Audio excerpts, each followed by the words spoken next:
This time we're going to be holding a special meeting, and then after we will adjourn and then have a study session.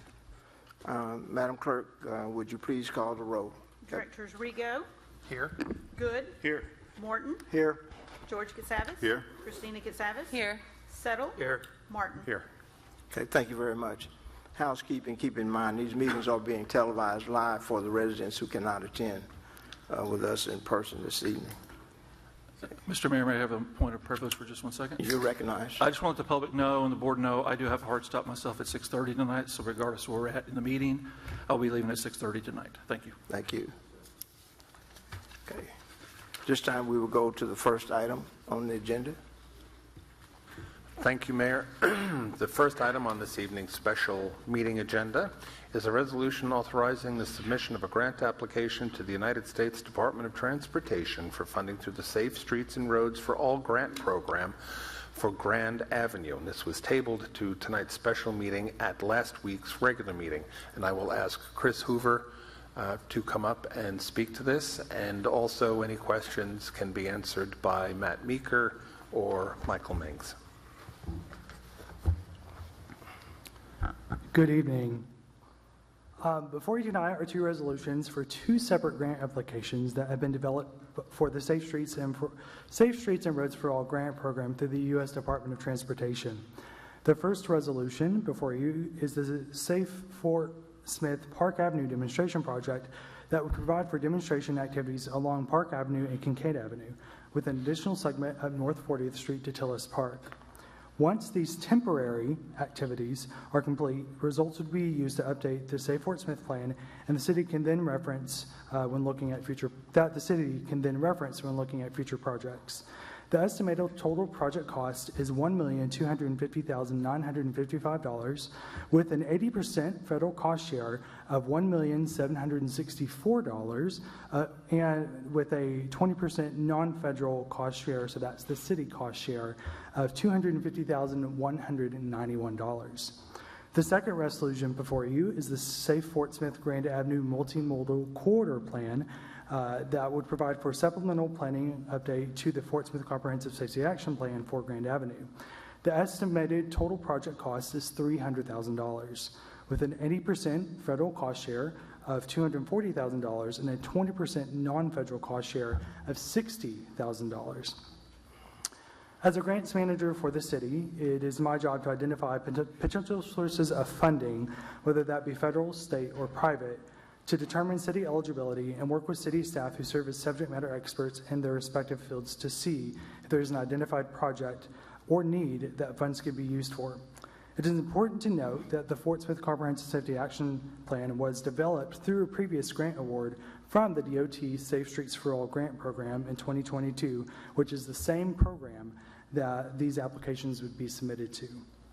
The Safe Streets and Roads for All grant program was created in 2021 through the bipartisan infrastructure law with $5 billion in appropriated funds for the years 2022 through 2026, and provides funds to regional, local, and tribal initiatives through grants to help prevent roadway deaths and serious injuries.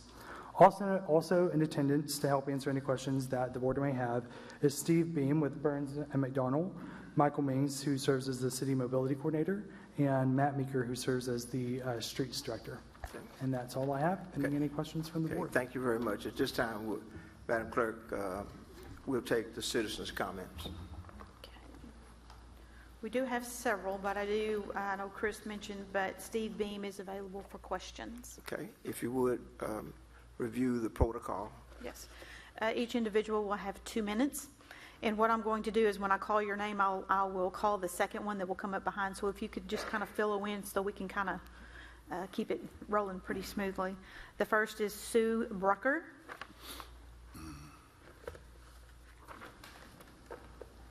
Hello. Thank you for hearing me again tonight.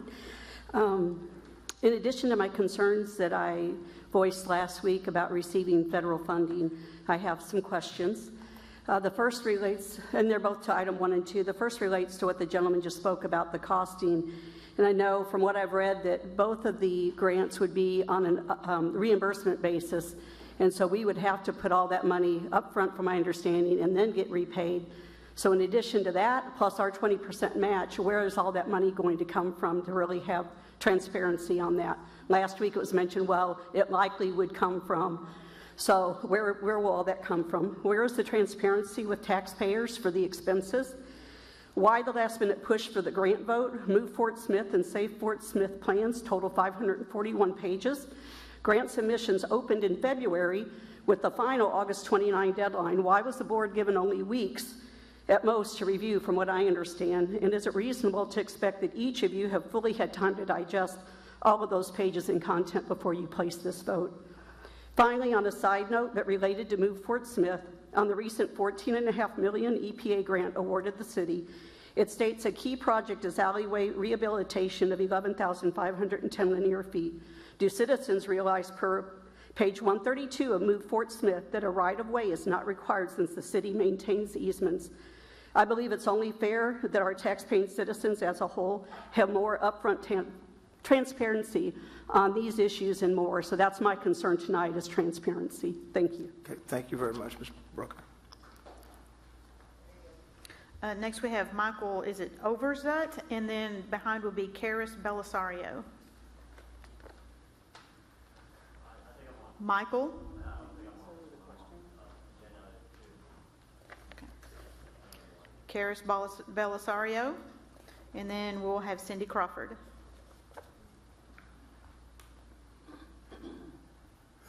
Good evening, Board, Mayor, and fellow citizens and taxpayers. Just a quick, I wasn't here last week because I was in Chicago. Chicago was a busy town last week, and I was there from Sunday to Friday. Chicago, as you may know, and I've also been to Quito, Ecuador, so if you dug deep into this, you'll know that Ecuador is part of the equation, as is Searcy, Arkansas, where I've run chess tournaments for the state. But in Chicago, just as I came up to here, riding on Grand Avenue, which I happen to live off of Grand Avenue, kind of near the 540 interstate, I passed the bike racks of the bikes you can rent, and they are full, as they always are when I go past Grand Avenue. And I might be a little old school, but when I learned to bike or skate or skateboard, because I'm a California native, I did it on the sidewalk, and from where I entered Grand Avenue all the way to coming to the turn for the Blue Lion, there were sidewalks on both sides of the road, ample area for walking, it already exists, as well as biking, and the bikes have not been utilized. I've worked for 3 years since 2019, before the pandemic, through the pandemic, and beyond, down at the riverfront, at Hope at the Riverfront, with Pastor Jimmy Miller, who happened to pass away in January of this year. And I was there 3 times a week, every week, since 2019. And that group at the river does not utilize bikes. I will also say I've been to Hope Campus many times, and it is not what some people think it is, so I would ask how many of the board have been to Hope Campus on multiple occasions.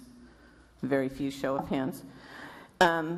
It's a place where drugs are transferred. And like I say, I was dealing with the homeless and the underserved community 3 times a week, every week, since 2019 until the first quarter of this year. So the solutions are not good ones. Imposing additional debt on the taxpayers of Fort Smith is a foolish move right now, especially as we pass many signage out front about increasing utility costs and other costs. I would ask the board to fully not vote this in. It is not a good move, and it's a safety concern. I saw that in Chicago. Thank you very much, ma'am. Mm-hmm.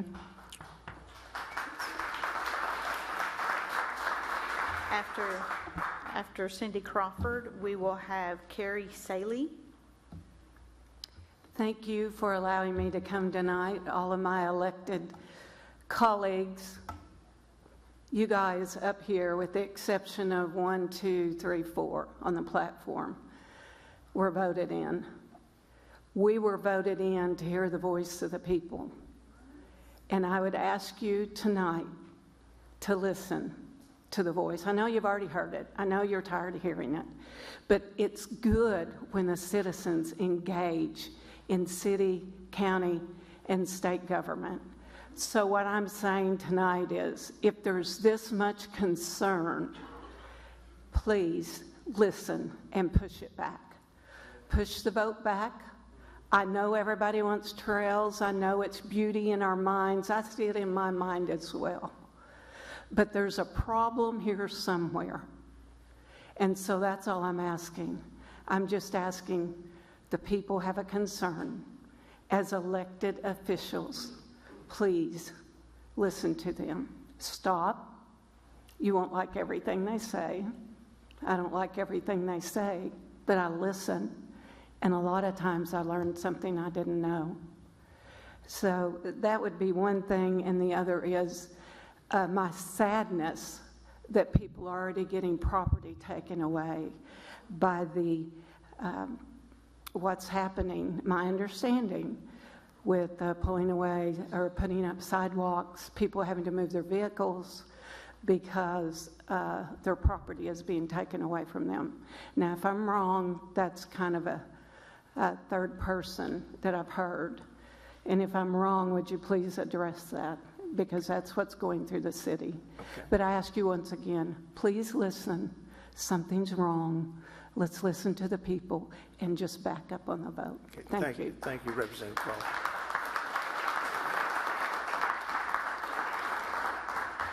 Evening again, City, sorry. I'm just sorry, I was just going to call the next one. After Carrie Shaley, we will have David Crowell.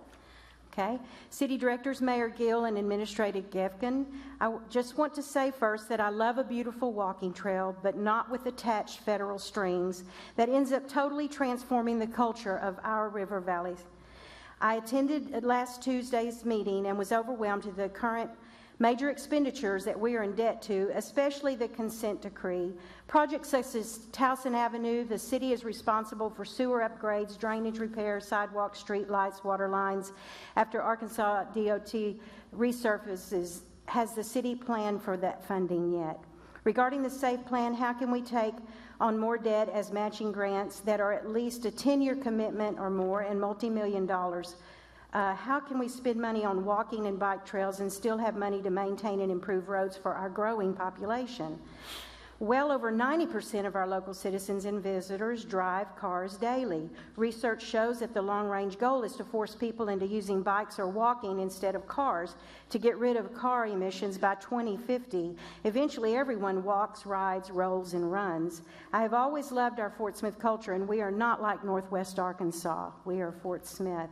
Driving cars becomes more difficult by narrowing roads like Kinkead, Park, Grand, Garrison, Rogers, by adding speed bumps and roundabouts. For bikes, limited tax dollars will be used on major road restriction and trails instead of critical road maintenance and infrastructure.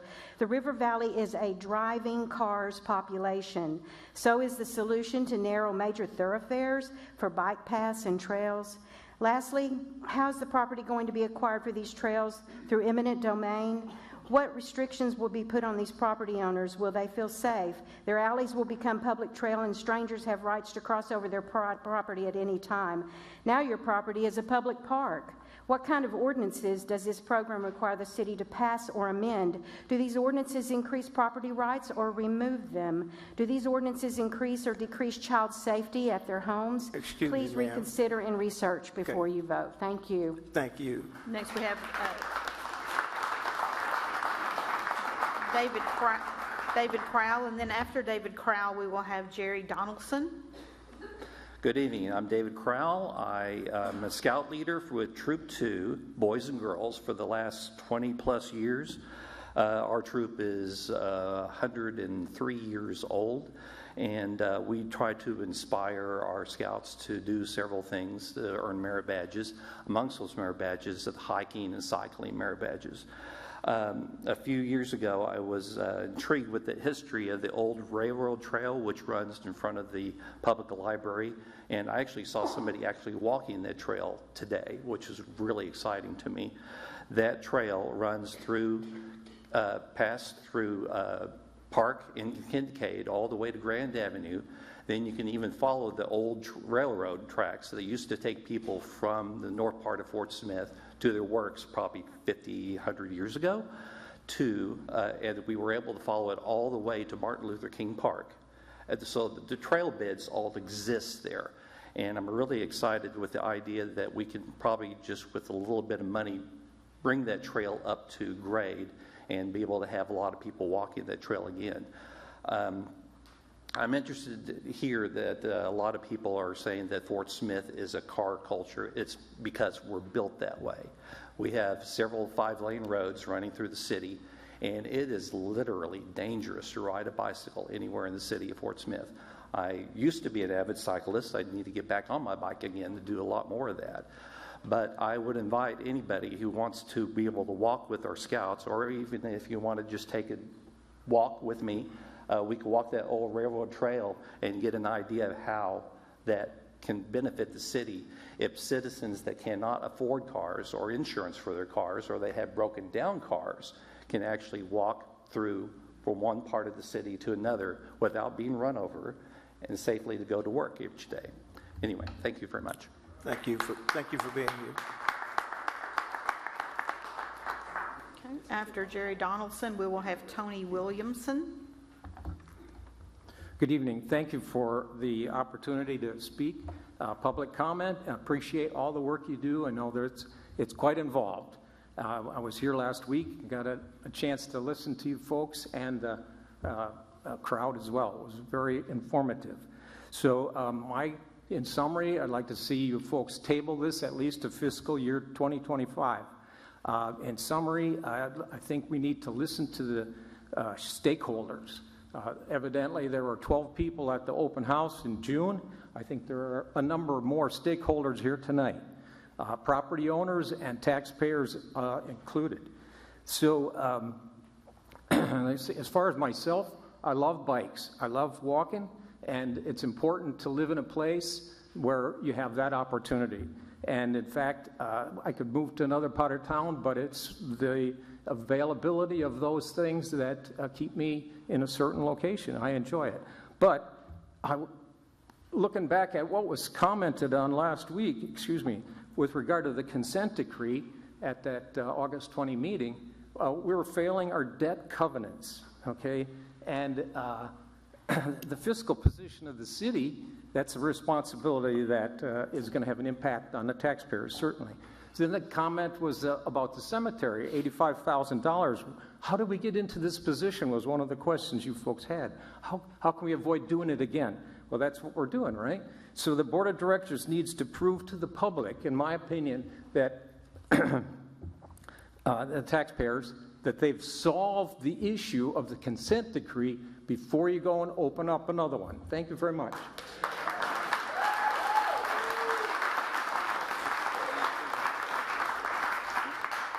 Yes, after Tony Williamson, we'll have Brian, looks like Westney.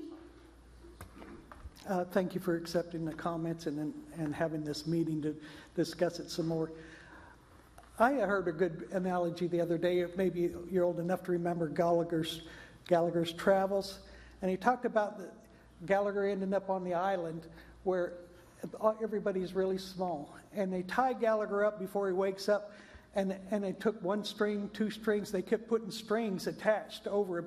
Pretty soon, they had strings everywhere on him, and he couldn't move.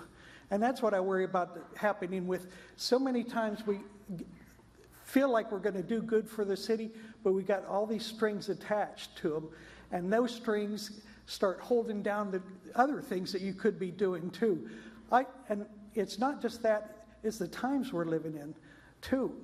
When we had this precedented time, like we had COVID that just came through, there's something wrong that went wrong. For one, it was the fact that it was a man-made virus, that it was released at a specific time that affected everybody here. Everybody knows people that were affected seriously like that.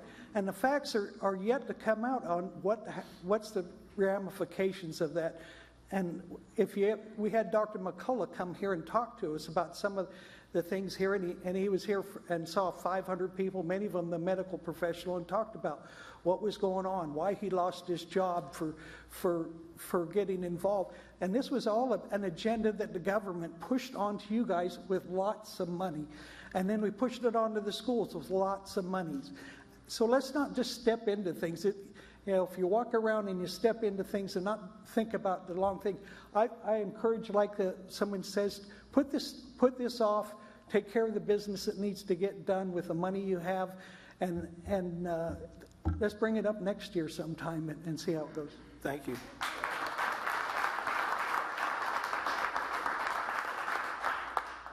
Yes, after Brian Westney, we'll have Valeria Kiss.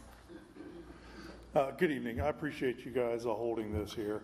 I'd like to thank Cindy Crawford and Carrie Sally and Tony and a couple of the last few that went through here and spoke really direct about why we don't need this right now. I heard about it 5 days ago, and it concerned me, and it's concerning anybody I've talked to. Nobody knows about this plan. I live in Chaffee Crossing. We have a ton of brand new bike trails. We have a ton of walk paths, everything over there, and I can tell you they're not being used. I mean, a few of them are. I mean, a little bit. My wife and I will go walk on them, and we're usually alone. So the fact that those current ones that we're using are not overflowing, do we really need to add a bunch more? You know, people aren't going to the ones we can have. Property being taken away, that's huge. I mean, with a swipe of a pen, you guys are going to take away people's property. That's, I mean, borderline, I don't know, crazy if you ask me, that you guys are going to take somebody's property without them knowing about it. So I would encourage you guys, if you haven't told these people, and that's what we're being told, and correct me if I'm wrong, if you are going to be taking away people's property, you may want to let them know first. And to say, hey, we are going to take away your property. So if you got a concern, let us know. And I see a couple of heads being shaken, so hopefully that's not the case. But if it is, it needs to be addressed. And finally, I guess last time we had one of these, a guy from California spoke, and he said he can find a way to get money without strings attached. I find it crazy. Anybody from California has that idea? But I would love to talk to him, and I think you guys should talk to him about how can we do this without strings attached, and then maybe we take a little bit extra from the federal if we need to. But let's get the free money. Let's get the money that this gentleman, it's worth a conversation with him if you haven't done it already. Thank you. Thank you. Yes, after Ms. Kiss, we'll have Becky Hartsfield. Thank you very much for letting me speak again. You may remember I'm a legal immigrant from communist Hungary. I grew up there and lived there all the way until age 27. I pick one word from Save Fort Smith's agenda, but it's also in Move Fort Smith's agenda, and that is equity. It means equality of outcomes. And from experience, I can tell you, it ends up in misery. Everybody is going to be equally miserable. And reflecting it to the transportation. In communist bloc, I don't know if any of you had the privilege traveling there. Look at the roads, crumbled. Government doesn't take care of it. Nobody, or well, nowadays it's different, but back then nobody was able to afford cars. Everybody was forced to walk, bike, and use public transportation. You don't want to travel in those buses, trains. Riding bikes in freezing temperatures or in the heat of summer, you don't want to send your children to school like that. Value what we have here. Value our freedoms.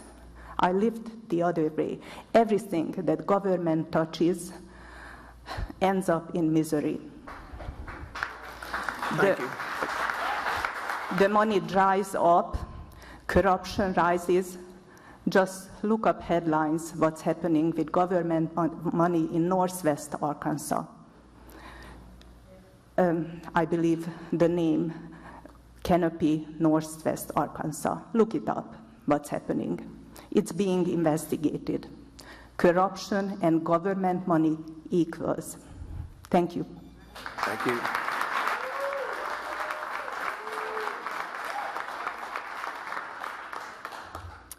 Thank you for this opportunity. I have read the entire Save Fort Smith document. I think we can all agree that we would like more sidewalks, bike trails, pedestrian crossings, less traffic accidents, etc., but not at the expense of losing our sovereignty as a city. According to this proposal, 91% of Fort Smith residents drive vehicles, but much of the proposal is directed toward walkers and bikers at the expense of drivers.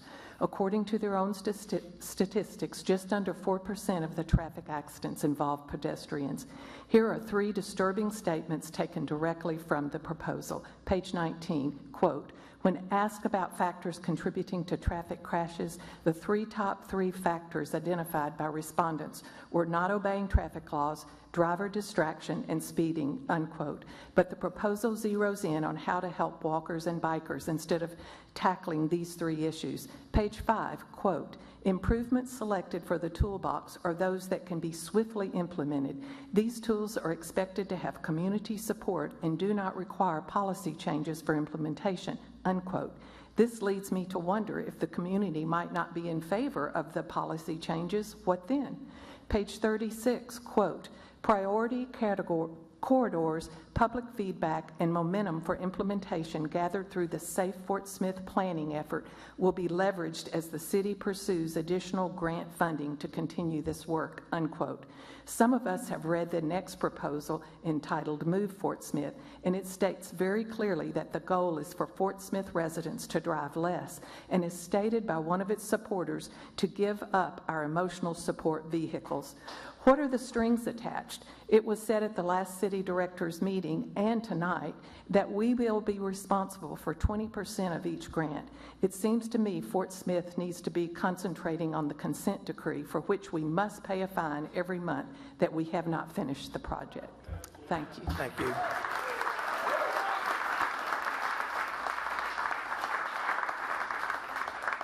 Next, we have Joey McCutcheon, and then after Mr. McCutcheon, we'll have, looks like Molly, say again? Echevarria? Okay. Thanks for having me. I think you've got the cart before the horse. Why don't you pass the plan, the SAFE plan, before you start asking the government, the federal government, for millions of dollars of money? This is a wonderful safety plan until the plan becomes a communist manifesto. Remove Appendix C on equity analysis. Equity analysis is nothing more than discrimination. The board said in 2022 for the basis of this plan that our goal is to have 0 deaths and 0 serious injuries. I've got a question for you. Why are you starting with Park Avenue and Kinkead, which is number 12 on the priority list? Why are you starting with Grand Avenue, which is number 3 on the priority list? To have 0 deaths, you only accomplish that one way. I think we all know what that is. You have to take all cars off the roadway to have 0 deaths. And after all, isn't that the goal here, directors? To have 0 cars, so you have 0 toxic emissions, so you accomplish your green agenda overnight in Fort Smith, Arkansas. The answer is no. The answer is no. Thanks for the interruption. You're welcome. Director Rigo. Do I have extra time now? So red line out the discriminatory equity areas. The only problem with that is when you ask the money, Joe Biden, Kamala Harris, and their Secretary of Transportation is going to tell you no, because their agenda is equity. It's not about safety. Let's not fool ourselves. So take out the equity, send your grant in, and see if you come back with $0, and then come to the people of Fort Smith for a new tax increase. Thank you. City Administrator Gefkin. Thank you.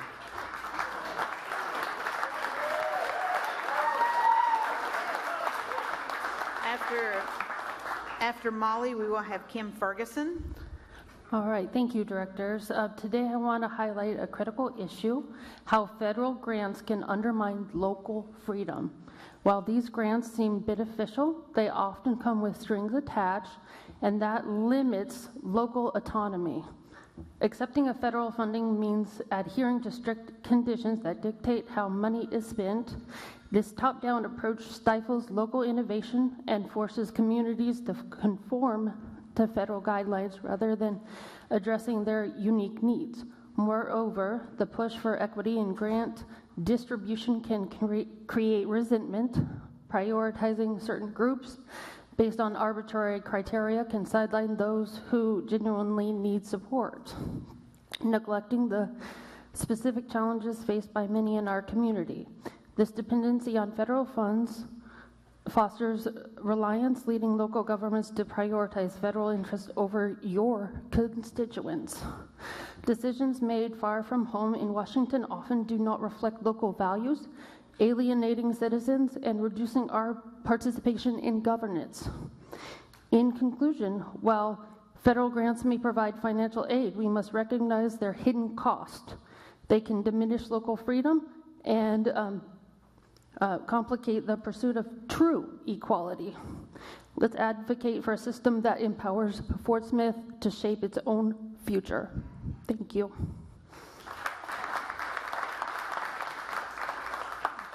After Kim Ferguson, we will then have Joe Elskin. Hi, I'm Kim Ferguson. Thank you all for having me tonight. I brought a map. Have you seen this map? It's in the plan, the DOT plan that they got. This plan, it's the safe roads. This is the map. This is the same map that the same exact thing is happening, all of these blue areas. The same exact thing. Talked to a friend in Searcy. They are having, it's almost exact. I know that you guys are here, you know, and concentrating on our city, but it's going on all over the nation because, the federal government is supplying the money. I don't know if it's a global agenda, but it is at least a national agenda. Why do they want to come into our cities and do the same thing? I wrote down local. It says, okay, safe streets and roads for all. That's what it's called, okay? The Department of Transportation says Safe Streets for All program provides grants to local, regional, and tribal communities. Sorry, I can't see that far. The implementation, planning, and demonstration activities as part of a systematic approach to prevent deaths and serious injuries on the nation's road.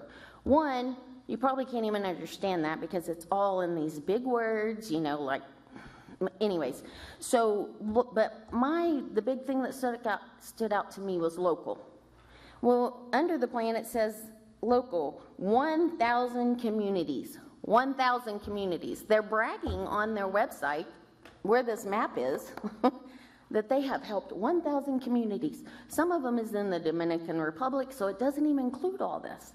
But I'm just saying local. Okay, local. Local means here, in our city, here. And is this a local plan? I don't think so.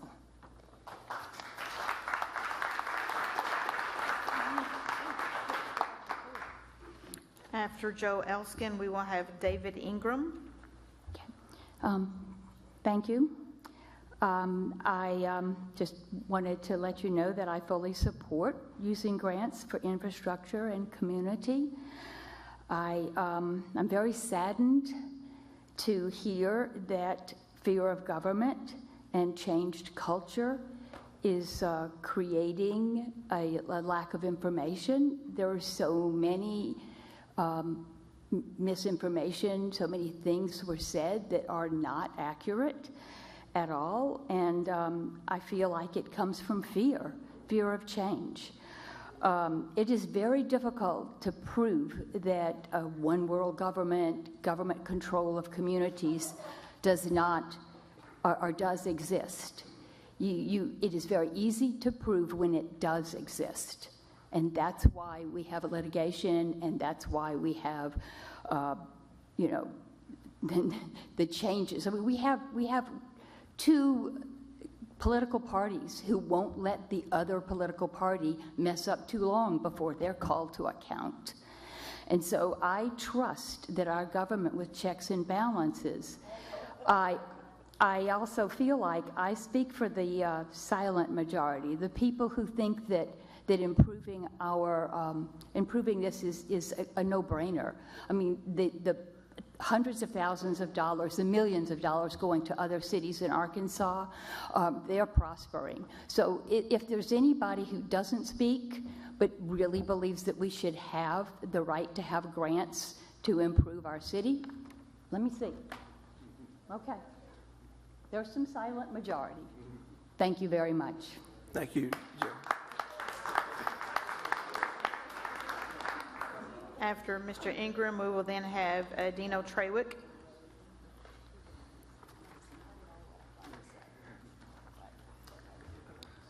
My name is David Ingram, a resident of Fort Smith for 48 years. When the COVID pandemic hit the world, the United States came up with the motto, "Build Back Better," to promote their continued implementation of the United Nations Agenda 2030, a vision for the world starting back in 2017. Joe Biden's motto for his presidential campaign was, "Build Back Better," and it still is.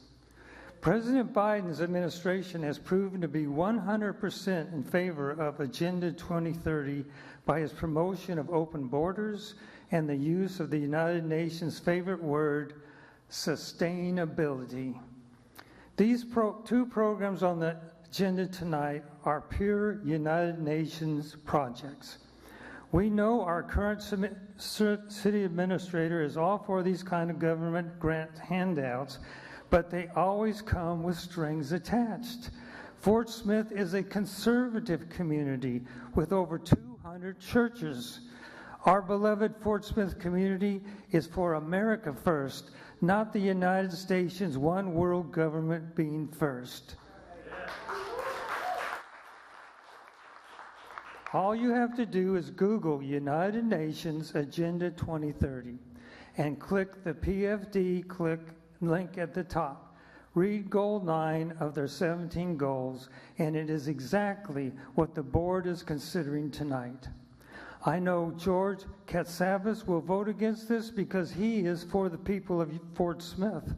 And I hope and pray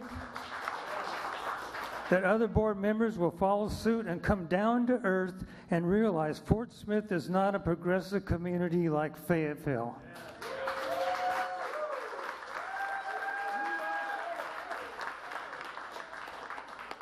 And the last speaker is Dino Trawick. Thank you, Board, Mayor, and Administrator. I was just at a NICA event. NICA is a National Interscholastic Cycling Association league for 6th through 12th graders doing mountain biking and cycling. Just in Conway this weekend, there's 800 students, over 2,500 people were there for the full weekend.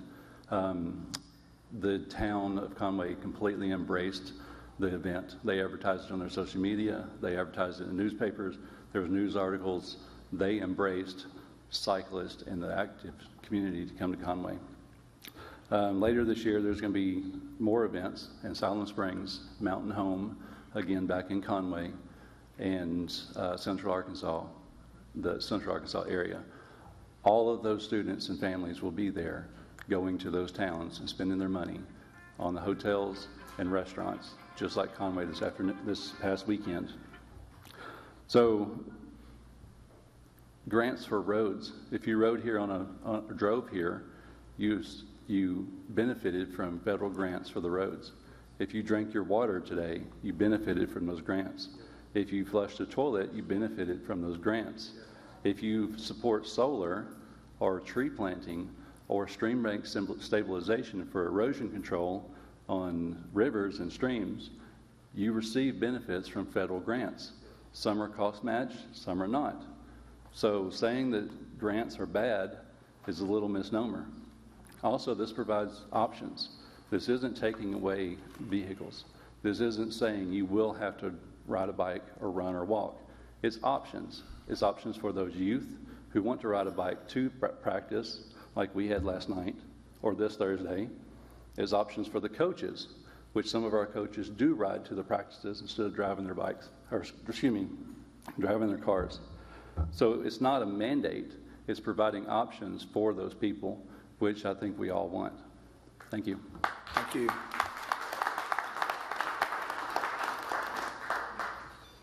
That's all for item 1. Okay, thank you very much. Okay, at this time, we'll entertain a motion to adopt the resolution. So moved. Second. Thank you. This time, we'll hear comments from the board. We'll start with Director Rigo, Director Good, Director LaVon Martin. Thank you, Mayor. And, now that we've been through the looking glass, we can talk a little bit about what's actually in front of us. Item 1 is about submitting a $300,000 grant request for funding to develop a professional plan to see what can be done to make Grand Avenue a safer place, not only to walk or ride bicycles, but also to drive. Facts show that the densest area of crashes is on Grand Avenue, or some would argue it's top 3. I still think that's valid to look at. We would find out if we're awarded in May of 2025. If we choose to go forward, planning would last from May of 2025 up to November of 2026. Then we would have a plan, that's a maximum window. Then we would have a plan to consider implementing. What has been talked about, what has been heard, bears no relation to what is actually in front of us for consideration on item number 1. Thank you, Mayor. Director Good. Thank you. Thank you, Mayor. A couple of things.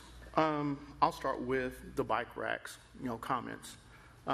Just because a citizen sees that bikes, the mobility bikes that are spread out throughout the town are not being used in one area doesn't mean that they are not being used throughout the city.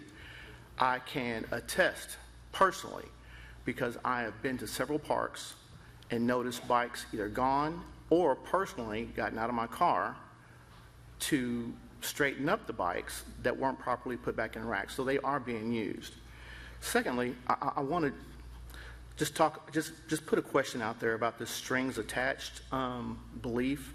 How many of you guys pay taxes?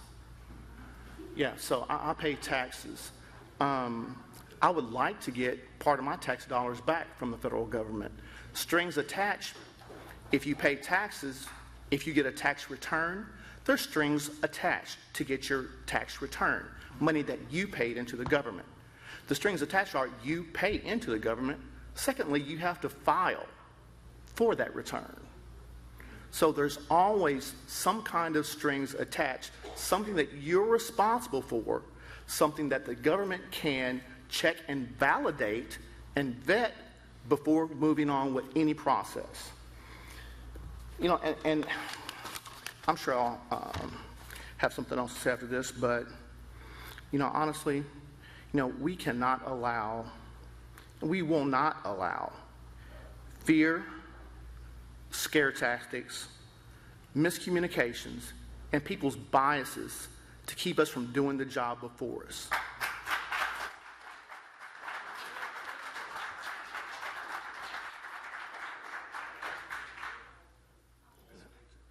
Director LaVon Martin.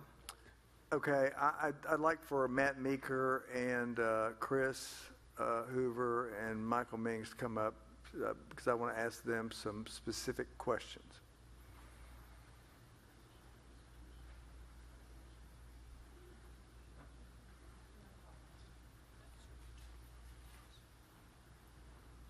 Okay, the first question is either for Chris Hoover or Michael Mings. Now, as I understand it, both of these, one for Grand Avenue and one for Park and Kinkead, these are really, one's a purely planning grant, and the second is a planning and kind of a test grant, where you do a small area to see how the test works out. Is that a fair statement? Just please say yes and confirm that. Yes, sir.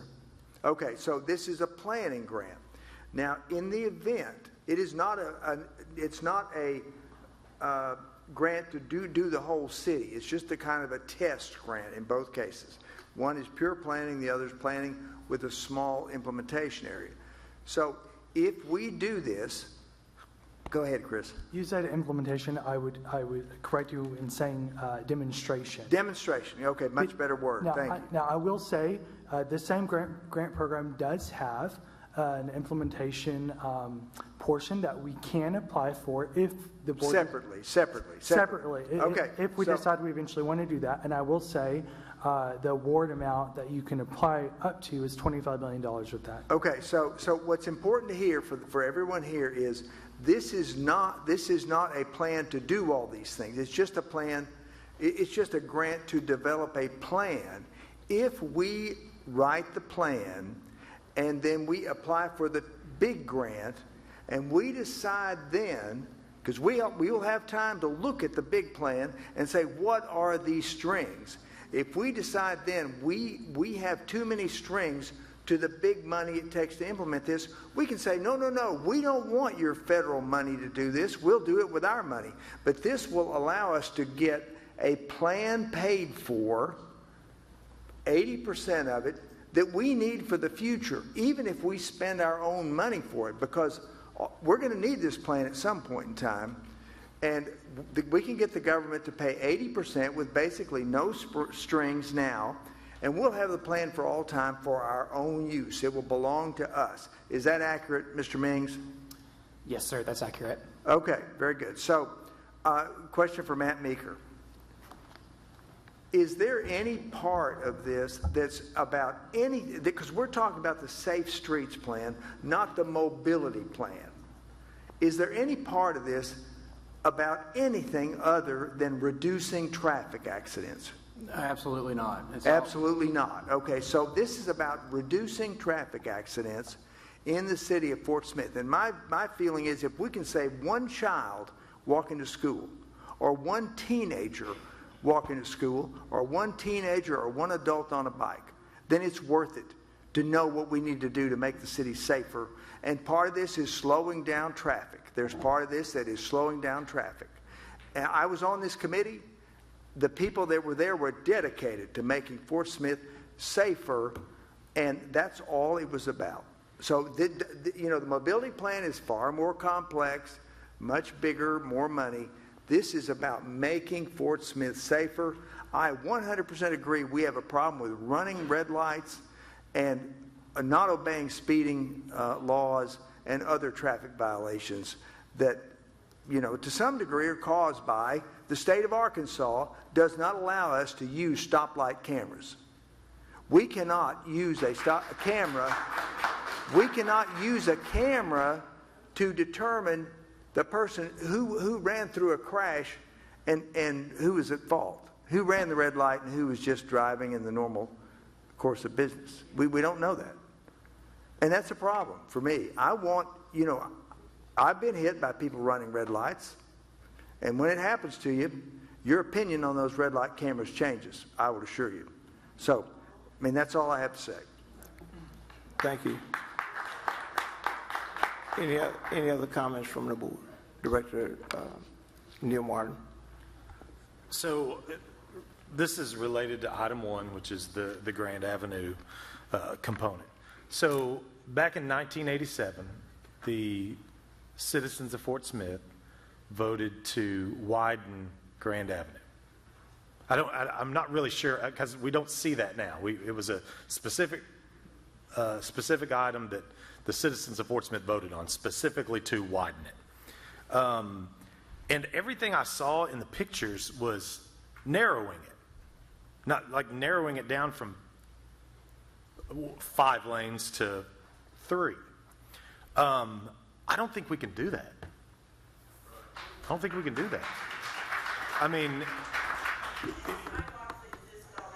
Please. Right. So to go against in looking at this in a bunch of different ways, this is a voted on item. Like this isn't something that a board made. This is a voted on item, which causes me pause in moving forward with this. Do you have something? Go ahead. What you're talking about is a road diet, narrowing down like from 5 lanes to 3, and that is not what is being proposed on Grand Avenue. That's... We are absolutely, I know Lane Shift had looked at that initially. But we told them expressly that we would not accept a road diet on Grand Avenue. The Because images. that does not make sense. Well, and I agree. The images that came to the board showed narrowing of lanes where you'd have the bus moving off to the side and stopping, and then one lane going, median, one lane moving forward, median raised, so there was no turn lane in those scenarios. That's what the images were, at least on the one-page, two-page documentation. There was something I know on Park Avenue, and I don't remember what was on Grand, but I didn't send those out, so I'm not for sure by my memory what was on there. But I can tell you expressly we are not doing a road diet on Grand Avenue.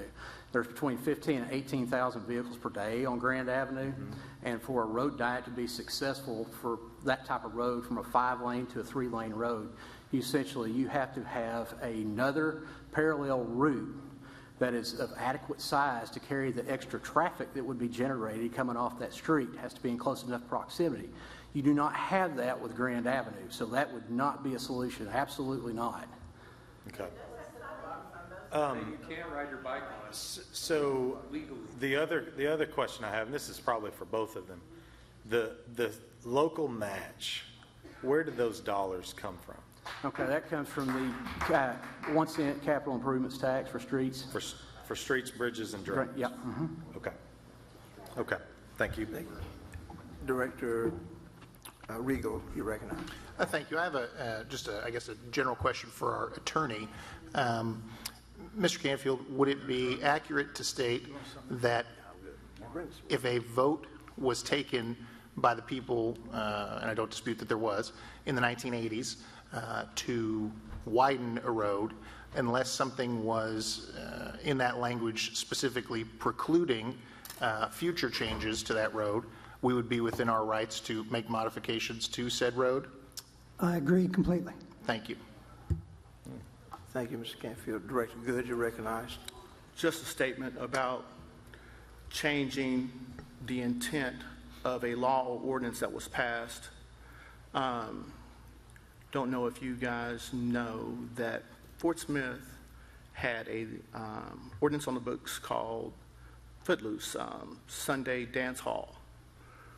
That was put into effect, voted on in 1953. They did not allow citizens to dance on Sundays. The Fort Smith Board of Directors didn't repeal that until I believe it was 2018. So, things are voted on by citizens that address their concerns at the time, and times change, people change, communities change.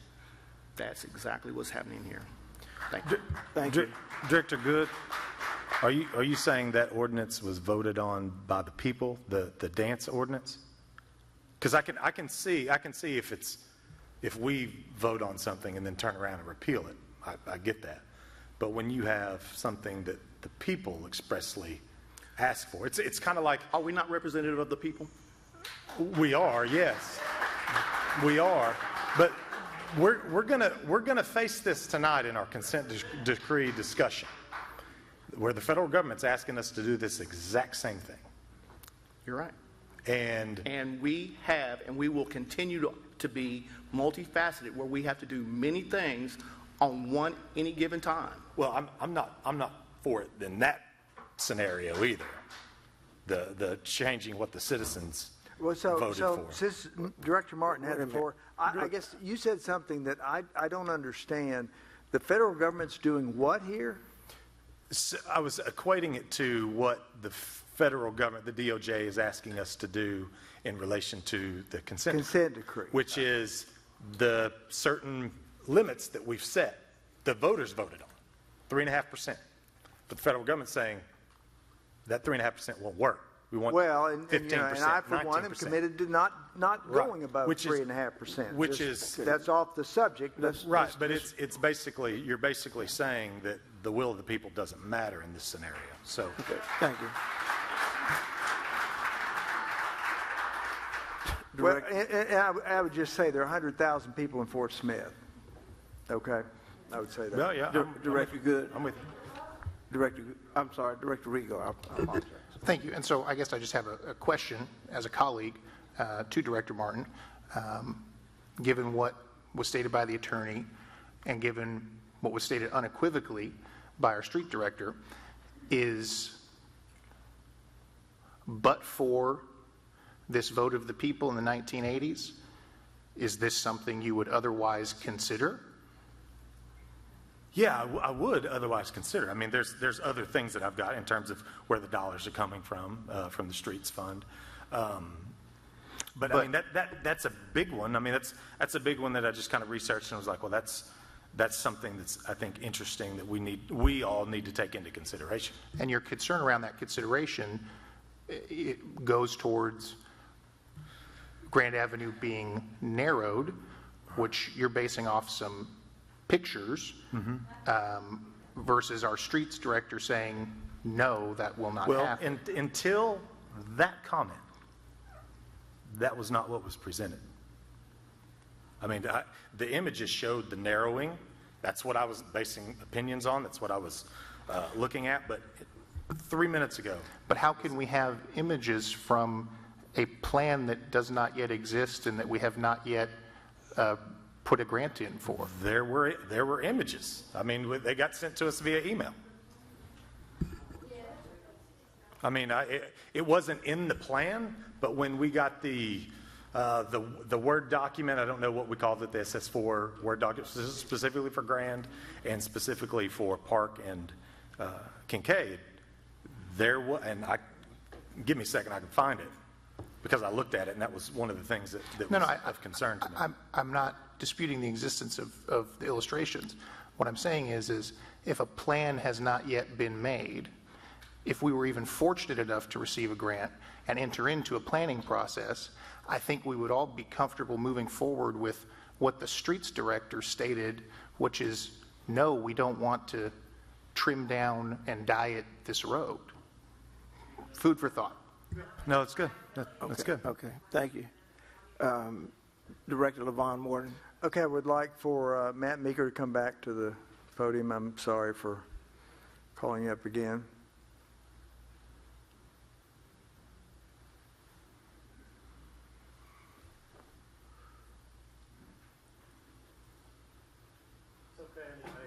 Yeah, so the documents that Director Martin's referring to, were those done by our consultants, the ones that showed the pictures and that sort of thing? No, that picture, I think, may have been sent out by, where's Michael? Did you send the picture out? Yeah. Okay, okay. The picture was Fair not enough. generated by me. So in Fort Smith, who decides what street plans will be done and recommended to the administration for a vote by the board? Who does that in this city? Generally, I mean, it's engineering and streets. Engineering and streets. You and Stan Snodgrass, right? In conjunction with administration. It is not Burns McDonald, and it's not correct. The mobility coordinator. Is that just correct? If I can throw this out there too, just myself, I know Stan, the engineering, I even know our city administrator, and I know our police chief are all against doing a road diet on Grand Avenue. That will not happen. Okay, fair enough. Will not happen. Thank you. Director Good. Thank you, Mayor. Just a comment. I've asked for. This for Matt, yeah. Actually, Matt, thank you. No, this is just a comment. I've asked for speed studies to be done, traffic studies to be done on streets, because people have complained about traffic speeders up and down residential areas, and so I know that we have the technology and the means to do that. So I wholeheartedly believe we have that same ability to do the same thing on Grand Avenue. I mean, remember when Westark was Westark before it was University of Arkansas? Remember back before the city of Fort Smith had buses? We've changed, we've grown. We now have buses up and down Grand Avenue. We have many people that bike up and down Grand Avenue, and many people walking to and from school. Either whether it's college or any other public school.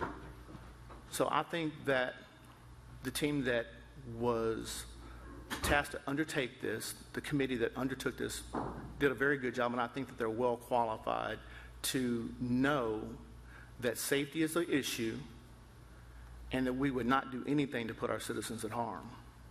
Thank you. Thank you. Director Von Morton. A question for the city administrator. Would you ever recommend or agree to a narrowing of Grand Avenue? No. Thank you. Okay, thank you. Any other comments from the board? One question. Yes, you recognize. Stan, how much is in our streets fund at this point?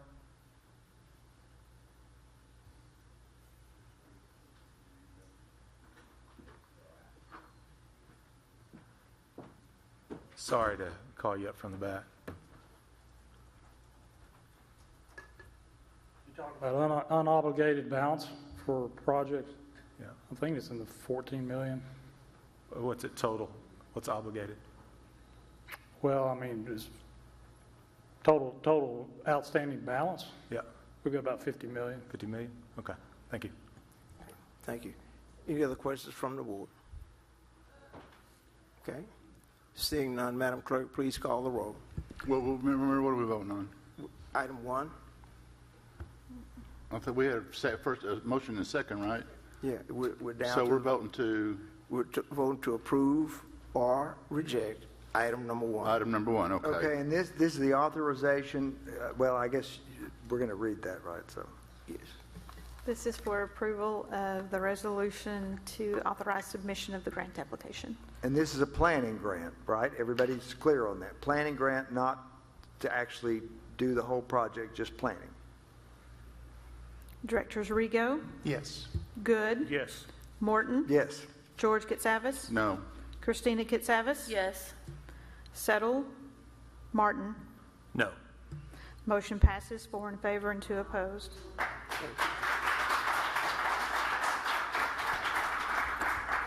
We'll go to item number 2.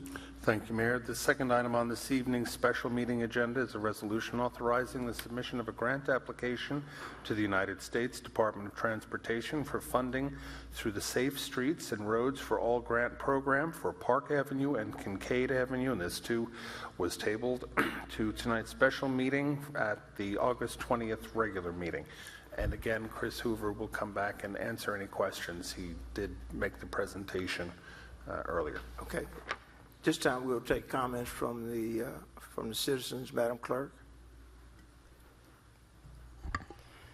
We still have the same individuals, plus, I think, plus an additional 2. The first, just to announce that Stephen Beam is available to answer questions. And then first we have Michael Overzut, is that correct? Item 2. Okay. Okay, that's the study session item. Is that what you're talking about? Yeah, there's no public comment on study session items. Okay. So we will then go to C.C. Holloman.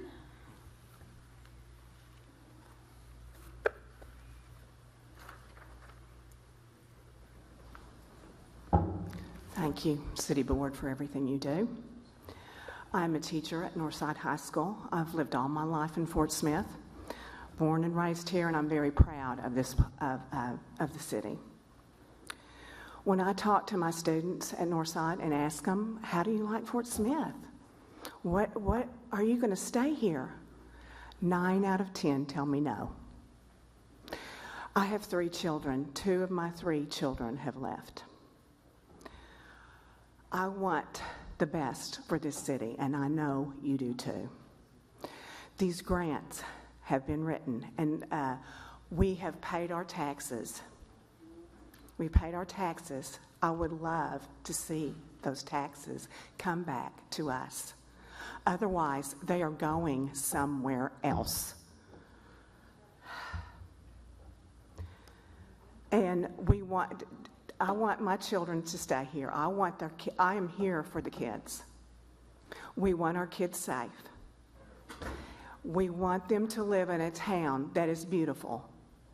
We want progressiveness here. Not that we want more people here, but we have a right to a beautiful place. We have a right to beautiful streets. We have a right to all of these wonderful things, and the money is sitting here waiting for us. Why not take it? Just hearing It just kind of makes me sick, all of this. You don't understand the ties. When a grant is written, there are ties. Read what we are going to do when we get the money. This is what we will do when a grant is written. We're going to do it because that's what the federal government has told us to do. It is time for progress in Fort Smith.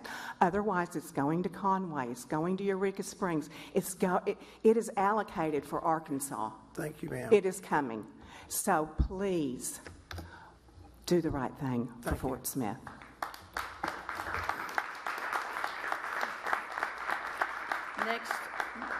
Next we have Sue Brucker, and then after Ms. Brucker, we'll have Karis Belisario. Thank you. My comments or questions are going to be based upon what just happened preceding.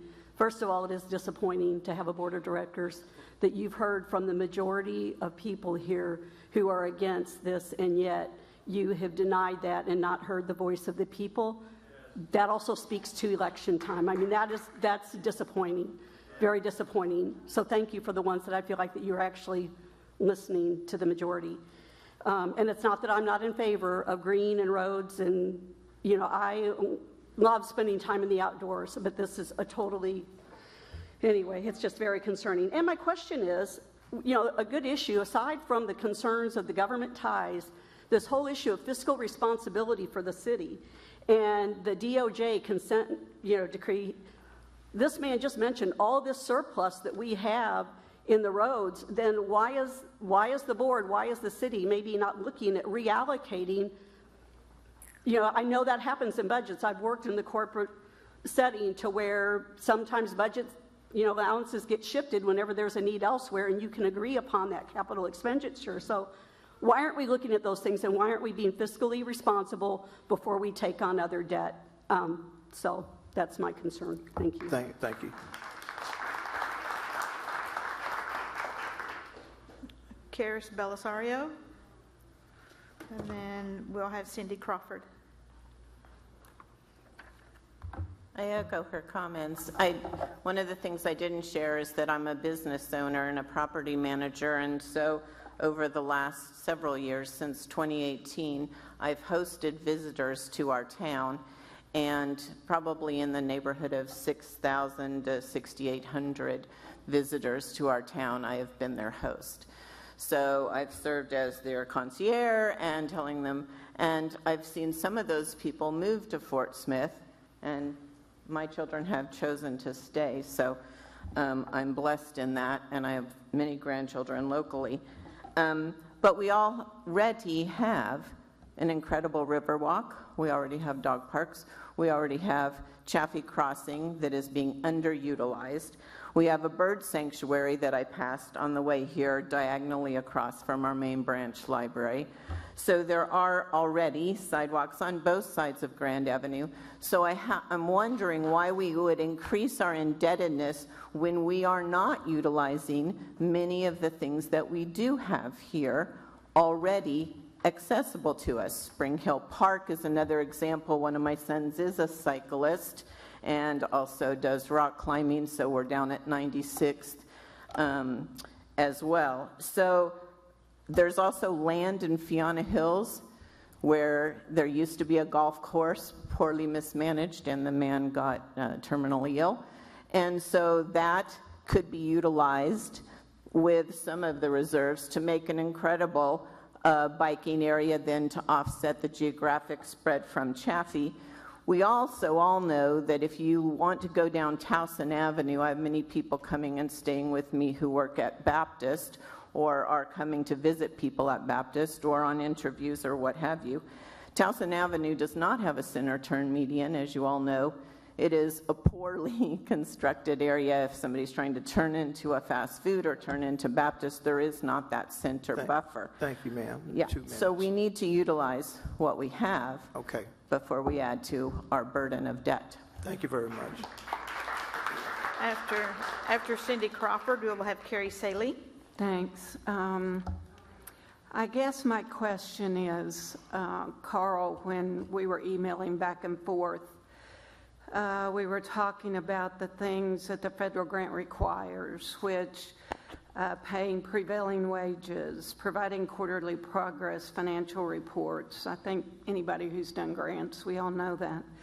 The one that disturbs me is the Biden administration has added requirements for environmental justice areas, climate change, and equity. And those were addressed in the grant. And I would like to ask how many of you directors have read the grant and you have seen this in the grant that talks about environmental justice, climate change, and equity, and you're still going to vote to sell us down the river. Absolutely. I feel, excuse me? I said absolutely, I'm still going to support it, and it's not selling us down the river. It's a smart investment in our community. Okay, you guys quit. You're not making any friends. Just want you to hear us. And as being a state representative, I answer every email I get.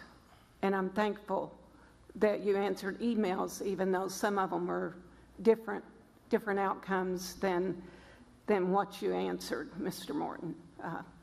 But excuse me, I don't understand what your reference to me was there.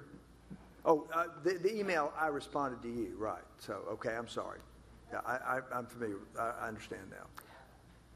Even with just the short time I have left, I would ask, listen, it's not the whole majority of your city, but the people who are here have a voice. Just because there's a few doesn't mean there aren't thousands out there. Thank you, Representative. Carrie Saley, and then after Carrie Saley, we'll have David Crowell. Well, I really don't have much to say except in follow-up. The concern is that once you get one grant, that goes to the next grant and the next grant, and sustainability of the property, maintenance of the property, the money to police the property in a lot of trails. And what's coming back in research and talking with people who are experiencing this all over the country is that these trails go through neighborhoods that are not safe perhaps, or go through areas that are not well used. They begin to be grown over and have to be, they're not safe at that point. So the main concerns are, you know, here we are putting more debt on us that we really cannot afford, and then now we're looking at, because that can't be sustained, then we have to get another grant to sustain that, and we have to get another grant to do that. And so it's one grant. This is the starting point. That's the concern. If we do this, we're starting down that road. Thank you.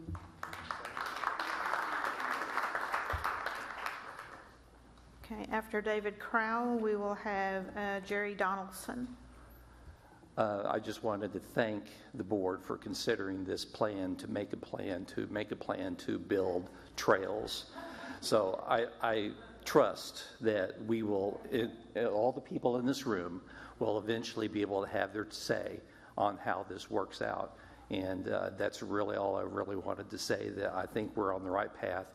Even though we do have objections here, we will have an opportunity to let everybody in the city of Fort Smith make their thoughts known about this. Thank you very much. Thank you.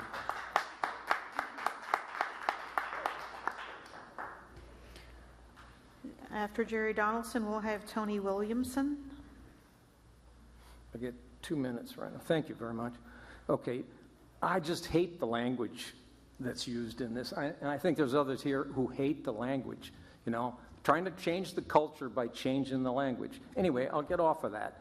But there's a lot of us that we've been characterized as against progress. You got it wrong, okay? Freedom. There's a lot of folks here rate freedom pretty highly. And I think that's the essence of what you're feeling here, is struggle to retain our freedom. So now take finances. the city finances, we talk about grabbing for the grapes out there that we see hanging in the tree, and it's free money, we think. Guess how much? China owns 25% basically of us. Okay, so you go out, now I'm a taxpayer, all right? So you go out there and you look at the tax bill, it comes in, about 60%, I think the number is, about 60% is for the bonds. So people have borrowed. Your predecessors and mine have borrowed 60%. So when the teachers want a raise, well, guess what? We're only getting so much from the taxpayers, and we got to pay the bondholders, so there's not so much for the teachers. It's a balance, okay? We're robbing from the next generation. So some of us are concerned about that. We love our trails. We love our kids. We want the recreation. It's not that we don't want that freedom. I mean, that we don't want that beauty. It's that we struggle with these other things, and we know you folks are responsible, and we want you to hear us, okay? So the borrower is slave to the lender. I'm sure you've heard that before. Don't forget it.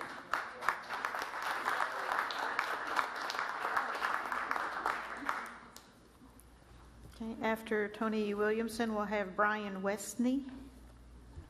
Thank you. I talked about strings attached last time, and Jerry did a great job of talking about where it takes our generations. And I do want to see the city become a better city. What I don't want it to do is us become in debt. I've lived in big cities, Houston, Mesa, Arizona, and been around a little bit. And they have all sorts of problems because they keep spending money they don't have. They borrow ahead on it. They borrow ahead on it. And at one point, they can't even put money into the pension plans that they've said they're going to pay their workers to. So I encourage y'all to not think that we got a fountain. Sooner or later, the fountain of government money is going to stop up. We're at $34 trillion in debt right now. Quit designing our city around money coming from the federal government and design it what comes from our taxpayers. And I believe you're right. We should look for those points where we can get some of that money back, but not with these kind of strings attached, not with these agendas. These are clearly coming from worldwide agendas. Agenda 3030, Agenda 50. Some of these plans are just not in our best interest, not in our country's best interest. And we see our whole government move in that direction scarily. And I am afraid of my government now because I saw what they did with COVID. I saw how they pushed it down the throats of people. People had to lose their jobs with those kind of push down from the federal government. Our own state government had to step in and say, stop doing that stuff. We're not that kind of people. But it didn't happen in other places. It happened, people lost their jobs or they took shots. You should be afraid of a government that's willing to do that. Thank you. Thank you. After Mr. Westney, we'll have Valeria Kiss. Hey, I appreciate you gentlemen again. I actually didn't have anything to say on the second part, but since I do have the microphone for 2 minutes, even amongst yourselves right now, you guys are kind of arguing, bickering, and don't seem like you even know the full picture, across the board. Some people do, or some people think they do. Others thought they do. So, I mean, you guys are making decisions right now where it doesn't even seem like you guys know the whole plan. So you may want to be, a little bit careful about that. I trust Neil Martin. I've known him, vaguely, through some acquaintances and stuff. And, you have to have a plan. Everybody has to have a plan. You can't build a $20 million building or $20 million anything without a plan. So you guys all up here said it is only a plan.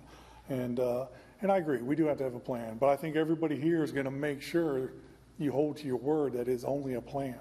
It's a plan, and we're going to look at it, and then we are going to vote again to see if it's something we, as in, I think gentleman over here said that, you speak for the people, or we voted you in, and I don't know who's voted in, who's not. I'm ignorant in that aspect, but I'm going to become a subject matter expert real fast and make sure that those of you, and sir, you're about as rude as all get out. I mean, you are a professional up at the board of directors.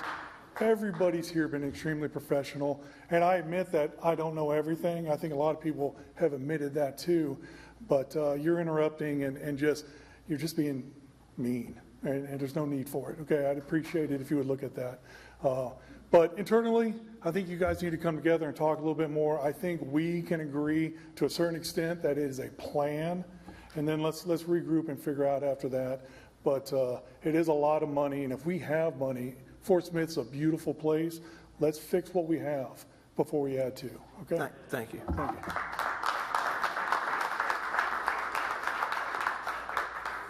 Valeria Kiss. Okay. After Ms. Kiss, we'll have Becky Hartsfield.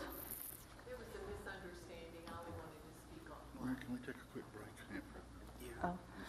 Well, I want to just mention one of the most important rules of economics. There ain't no such thing as free lunch. And none of us are delusional. Whoever came up with this grant, this particular grant, is going to get you take the other grant and then the other grant. Watch out for spending that money. This money can easily dissipate in government bureaucrats' pockets, and there is a reason contractors love to work for government, because they can overcharge. So watch out for that money. Thank you.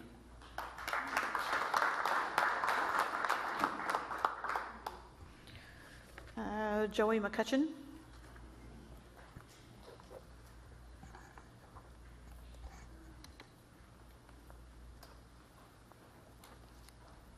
I'm sorry. Hold This on is just a really, I'm sorry? Hang on, let me call the next one. It'd be I'm Molly. sorry. Say it again. Echevarria will be next after Mr. McCutcheon. Okay, all right. Next, if You know, that's with all due respect, Kim Ferguson will be next. Sorry. this is really a dog and pony show. And here's why I say that. Because tonight we're hearing a resolution to approve this grant, this application.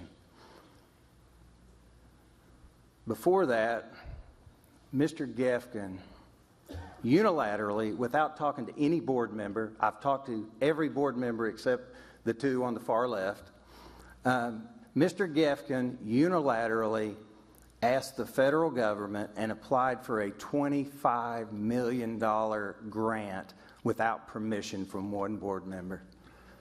Can you produce a resolution? Can you produce that resolution? Do you have that resolution? No, applying for grants and bringing in money to improve the city are within my Well, scope then why of are we authority. doing? Why are we going through this dog and pony show tonight? Because we feel it's best to have that attached to the grant. And this $25 million grant, if we would have received it, would have then required this board to decide whether or not local citizens were going to pay the match of $5 million. You were obligating us to $5 million of local money that we don't have.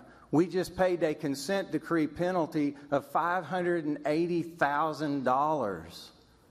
I mean, this is shocking that the board would have this dog and pony show tonight. And the lack of transparency in this government is evident.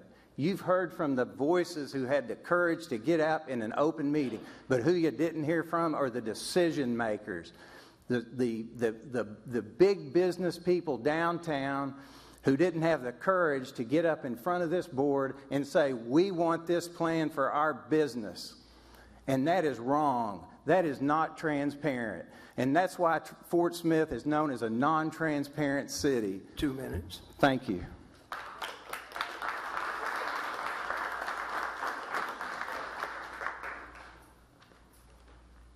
This is Kim Ferguson? Yes, Kim Ferguson. Okay, you just had item 1. Did you want to go 2 as well? Well, is it okay or not? You said everybody could speak, so I figured I always have a lot to say. One, I'm reading the plan. I don't know, I guess that was the plan before the plan. I don't know what.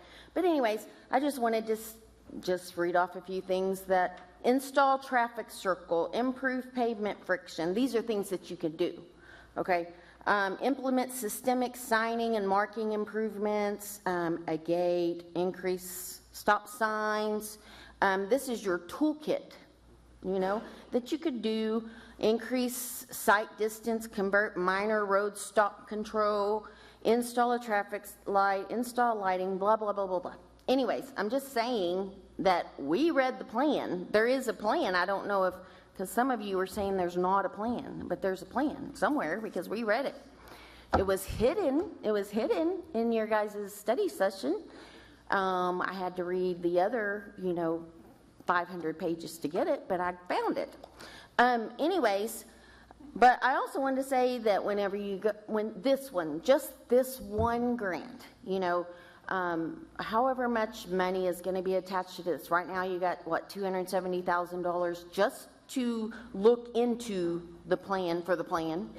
But when you have 200 and something thousand that we have to pay the 20% off, I guess I don't because I live in Van Buren. But I contribute to the economics of Fort Smith. I eat here, I drive here, I go to church, I am here every day nearly. Anyways, but if you do that, 200,000 for this one, then 2.5 for the next one in 2 years, because it's going to be in 2 more years or 4 years or whatever it is, that's what they do. That's what they do. They just keep adding on. And then you add that. That's money coming from the citizens of Fort Smith. Every time. And I have to agree, I didn't know about the $25 million unilateral decision. I don't know who made that. But the unilateral decision someone made, I don't agree with that. Thank you very much, ma'am. I just want to say we are the stakeholders. Next we have Joe Elskin. Van Buren, thank you.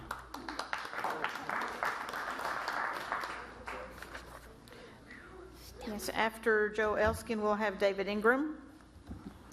So I don't really have that much to say, but I did want to ask that since a lot of citizens do talk to you through email, I just wondered how many of you got emails in favor of these grants. Yeah.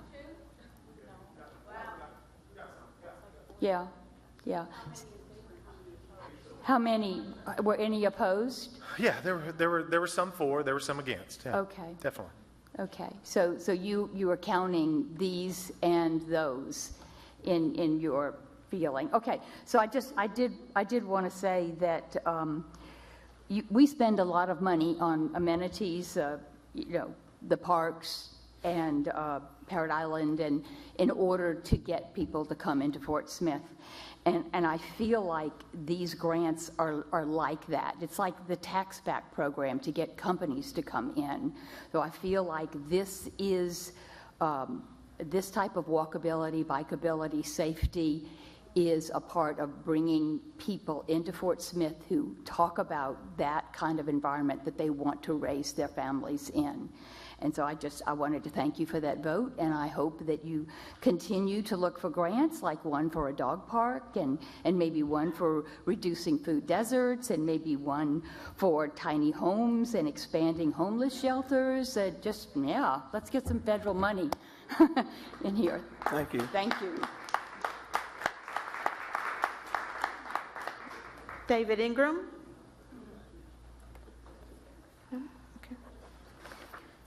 We'll go to Dino Trawick.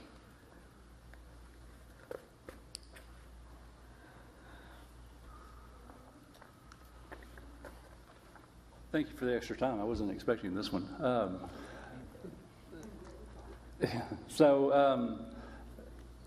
I completely support. You know how I feel on the planning phase. As I mentioned, all the bike riders in Conway this past weekend, they actually went downtown. They rode the streets of town on the bike lanes that Conway put in place, went to the restaurants, and then went back to their Airbnbs or hotels. They didn't all drive their vehicles. They also didn't all ride their bikes. It was the option that they had, and they took advantage of it. So I think it's a good thing to have the lanes. I think it supports the economy. I think it provides less traffic. I think it provides less congestion around schools. And this, like has been discussed, is a planning grant to look at that and see the demonstration and see the options that's available. So other cities do it. We do it for other scenarios around Fort Smith. So I think it's a good thing. Thank you. Thank you.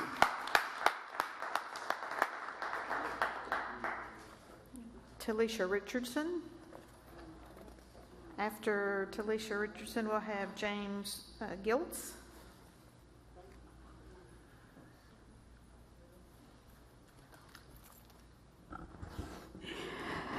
We the people. I am a person, and I consider myself one of we the people. If you go onto Crystal Bridges, they put we the people in multiple languages to ensure that everyone that visits their museum feels the sense of belonging. Whatever is true, whatever is noble, whatever is pure and admirable, think on those things. That's Philippians 4 and 8. We are a community, as was stated earlier, is one that is faith-based. If we follow the teachings of God, he clearly says, love thy neighbor as ourselves. If we love our neighbors as ourselves, I want you to consider each of one of those red dots that's in front of you. Each one of those red dots in front of you represent a life that was lost on Grand Avenue between 2016 and 2023. It's imperative that you realize, regardless of what the people voted on in 1997, they thought it was important for economic commerce to build restaurants like George's and have them maintained, McDonald's, Taco Bell, bars, restaurants, grocery stores, laundromats, banks, Pizza Hut, Dollar Store, Dollar Tree, as well as staples like Tillis Elementary, Darby Middle School. Those children cross those streets and risk their lives every day, along with their parents. You, as government officials, have a responsibility to this community to promote safety from Arkansas River to Chaffee Crossing. Remember those red dots and the lives that they represent and the amenities that have been created along Grand Avenue. Thank you. Thank you. After James Giltz, then we'll have the last, which is Terry Hargrove.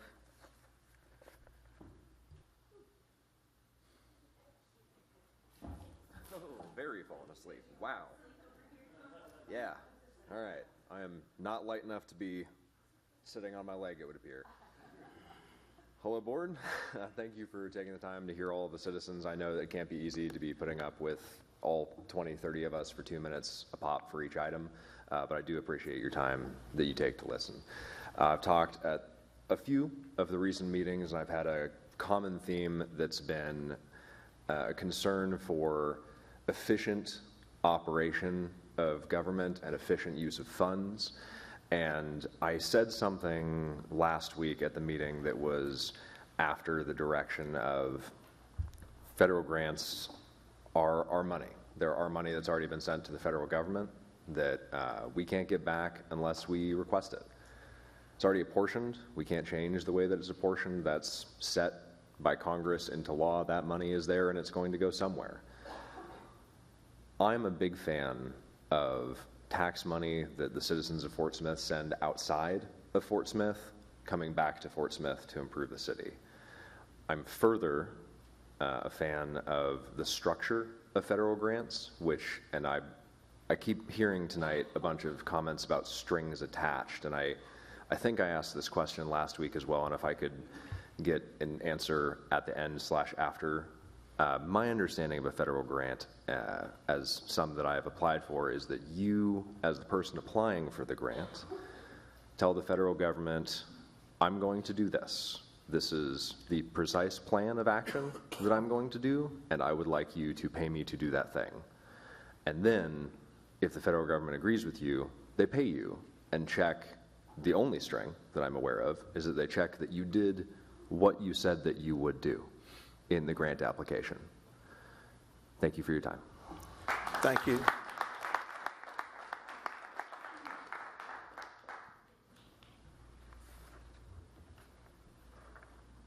Hello, my name is Terry Hargrove, and I'm here in support of getting these grants. I appreciate our board members taking the time to try to find these funds for our city. It is a step in the right direction. I don't have kids. I can't imagine if I did have a kid, it walking to school on Jenny Lind. That's where I live. I live on Jenny Lind. And I see kids walking in the ditch all the time. I would like to see a safer city for kids I don't even have. So I just think that it would be nice if we would put effort into things that maybe don't always involve us. Like, it doesn't impact me. I have a car. I don't need the sidewalk, but I think our city needs it. Thank you so much. Thank you. That's all. Thank you, Madam Clerk. At this time, we'll entertain a motion to adopt the resolution. So moved. Second. Thank you. At this time, we'll have comment from the board. Director Rigo and then Director Good. Thank you, Mayor. So, item 2 discusses a pilot program that would create a safer bike lane connecting UA Fort Smith to Northside via Kinkead and Park Avenue. The local match component of that, if we were successful, and we would find out in May of 2025, is $250,000. The pilot would be put in from February the 1st of 2026 to November the 1st of 2026. If it doesn't work or is deemed to be something that is not a productive or safe use, it could go away. Spending $250,000 of budgeted money does not represent taking on new debt or increasing our indebtedness. And I want to remind my colleagues, of course, the new or the renovated apartment complex coming on line, even under construction as we speak, between Kinkead and Park Avenue, that's set vacant for decades and is set to open by the end of this year and house hundreds of people right along this route. I would reckon it will be utilized. And as a final sort of reminder, the Greg Smith River Trail, trails out at Chaffee Crossing have been mentioned and referenced a number of times. Those also featured grant funding in their construction. Thank you. Director Good. Thank you, Mayor. Just a couple of comments, and then I have a question of administration, whether it's Chris or Carl. I'll probably direct it to Carl. Just a couple of comments. They caught my attention from the speakers. I'm sure, since I've attended many of these meetings, that the majority of the time when people fill these seats is because they've been notified of a particular item that was going to be on the agenda. Otherwise, business goes on as usual.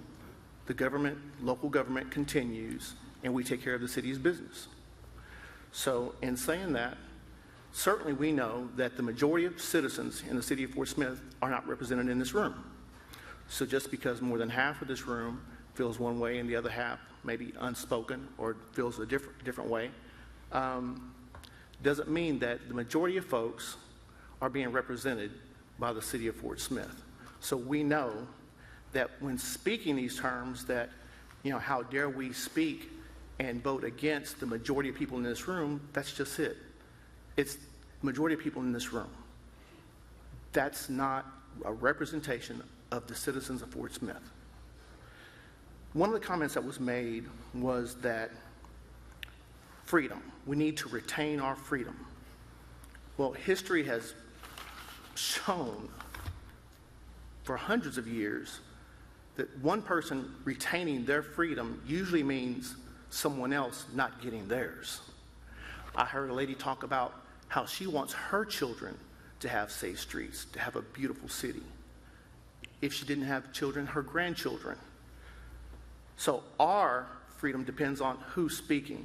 We need to be inclusive in our actions as a city.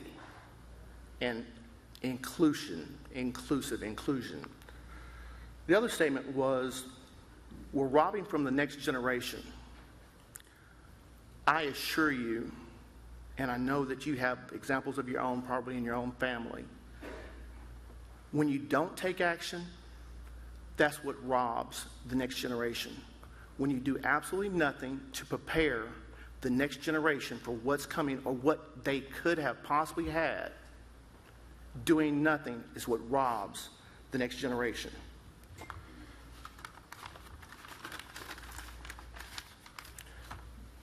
I forgot the gentleman's name. Came and spoke. The gentleman standing up back in the back. You know, the board does have opportunity to come and speak, and it doesn't seem like, maybe to the audience, that we haven't communicated on these items. And there's a reason for that. It's because we haven't. We can't. So we do have this opportunity to hear from our citizens, who we should be the voice of, and to talk one another about something that we're going to vote on. So it may seem as though it's a circus, but I want to assure you that we do work well together and we do get work done. And lastly, there was a comment made about sticking the citizens with $5 million on this matching funds. Carl, I think that is incorrect. Can you correct me, but I don't think it's that. That is correct. The RAISE grant for $25 million comes with a $0 match because Fort Smith is considered a rural city for that grant. So we do not have to pay any money towards that grant. And Carl, for further clarification, that reference was to the Bass Reeves Legacy Loop, to have a bike path that went all around the perimeter of the city, and that we did not receive the grant funding for. Is that correct? That is correct. And where did that funding go? The $25 million? It went to other grantees by Department of Transportation. Would it be fair to say it went to I-49? It went RAISE grant. The I-49 did get RAISE grant money. Yes. And my last comment, thank you, Carl, for that answer, is just wanted to thank Ms. Richardson for providing us with these names of those that were killed just recently on Grand Avenue. Thank you. Thank you, Mayor. That's it. Okay. Director Christina Casavas and then Director LaVon Morton. Yeah, I believe Representative Cindy Crawford had some questions when she spoke regarding an email that you shared back and forth. So I was wondering, I know she didn't get an opportunity to get her questions answered. Yeah, I had sent the Board of Directors and Representative Crawford the list of conditions that are contained in the grant. It is Build America, Buy America, Pay Prevailing Wage, which is the Davis-Bacon Act from 1931, and the others that I did mention, environmental justice and the others. The statement in the condition was demonstrate an effort to consider. So it was not a hard and fast requirement for any of that. For climate change, that was another one. It was just demonstrate an effort to consider. Thank you. Thank you very much. Director LaVon Morton. Okay, first I'd like to say I hope that all of you that came tonight to talk about the Save Fort Smith grant will stay to listen to the very next discussion, which is about the consent decree. That is by far the single most important thing going on in the city of Fort Smith today, and will be for years to come, and has been since 2014. So I hope you'll stay. I also hope that you will look at the charts in the lobby which detail the kind of rate increases we would have, what the effect would be on a monthly bill, depending on how much water you use, and you will see that a 3.5% rate increase, which we're going to honor until 2030, and hopefully for every year thereafter, no more than that, is a very small amount of money. It's really small, because in the 2015 to 17 raises, it was 170% of the sewer cost, not 3.5%. So please look at those, and if you have any questions, you can call me. And I will also say, I would be happy at any time during any day that I'm here, and I'm retired, so I'm here a lot, to speak to any group in Fort Smith and answer questions about all these things, not in this kind of stilted, format, but in a time when we have more time to interchange. So I'll just throw that out. Second thing is, these are questions for Administrator Gefkin. Would the receipt of these grants that we're talking about applying for here require the city to take on any debt at all? No debt would No be debt, taken on. zero debt. There's no That's debt correct. involved in these grants. Okay, so, and would you also comment on the requirement of legally separating the money we get for the streets and for police and fire from the money that goes to the utilities, the legal obligation that the city has in which we honor at all times? Yeah, it's a legal requirement that the funding that comes into the utilities department from your water and sewer bill is put into what's called an enterprise fund. It is the same for the 1% sales tax that Director Snodgrass had, Department Head Stan Snodgrass had mentioned for the streets, bridges, and associated drainage. It is also the same for the streets department. The money they receive from street turnback money from the state.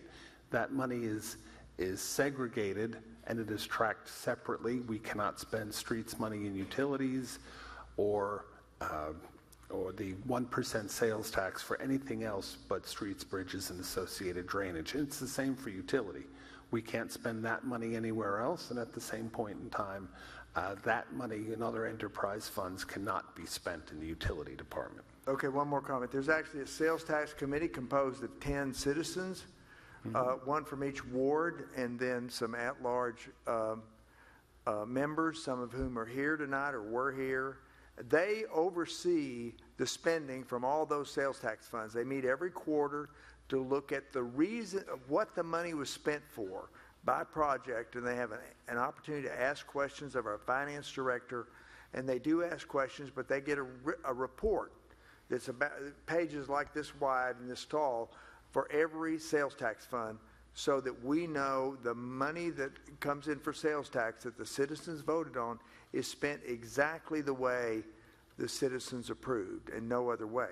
Final thing is, except for utilities, Administrator Gefkin, does any other fund of the city have any other outstanding debt other than ordinary day-to-day accounts payable? None. So there's no outstanding debt in the whole city solely with the except for utilities utilities, department. which was borrowed for the consent decree and water projects only, That and is it's correct. restricted to use on that. Yes, Okay. the state of Arkansas, through Amendment 78, requires that all debt that, when issued, must either have a dedicated revenue source like a utility bill or a sales tax that is approved by the voters to go towards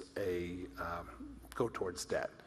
There's no such thing as general obligation debt in the state of Arkansas. The limit is a city can borrow for up to 5 years and not to exceed 5 years.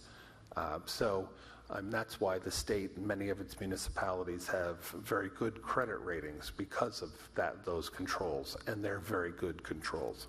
Thank you. Okay, thank you. Are there any further comments? Madam Clerk, call the roll. Directors Good, Yes. Morton, Yes. George Katsavas? No. Christina Katsavas? Yes. Martin? No. Rigo? Yes. Motion passes with 4 in favor and 2 opposed. Okay, thank you very much. Before we adjourn, I'd like to highlight a couple of important things that have happened. Just today, the arresting cable, we call it the Bach 14, was tested at the air base, and the jets performed well, and the system performed well. So they will be in the process of certifying that. So again, we take our hats off to Rashear's Construction and Forsgren's Construction, 2 local firms that did that outstanding technical work at the air base. Also, we got a new company coming to town. We work very hard to attract good businesses. And we went to Fayetteville the other day to visit with a company called Ecotech. And they decided to make Fort Smith one of their new sites, and we're excited about having them in the Fort Smith.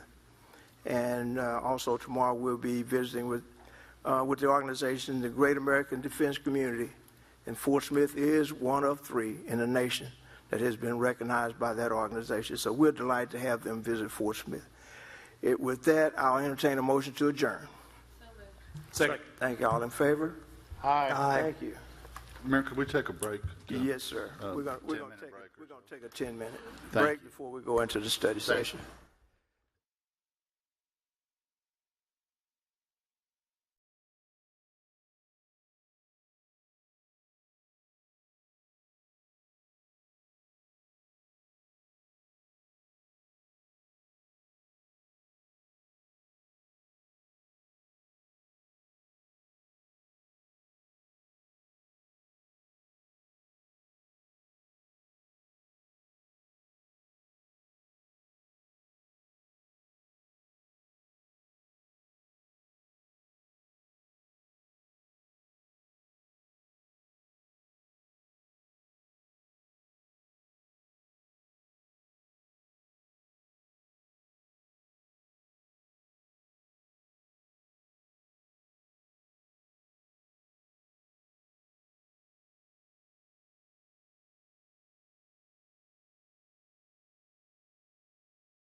I'm going to call the study session to order. If we can get our board members back.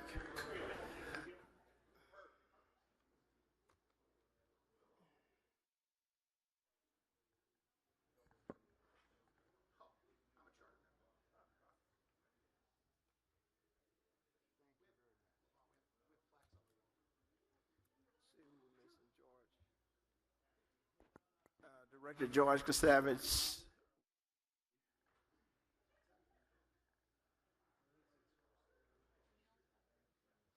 Director Neil Martin, we need you. Thank you, sir.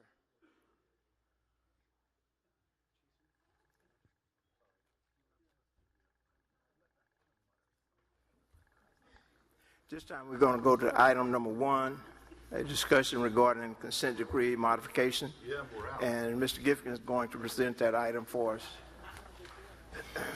Thank you, Mayor.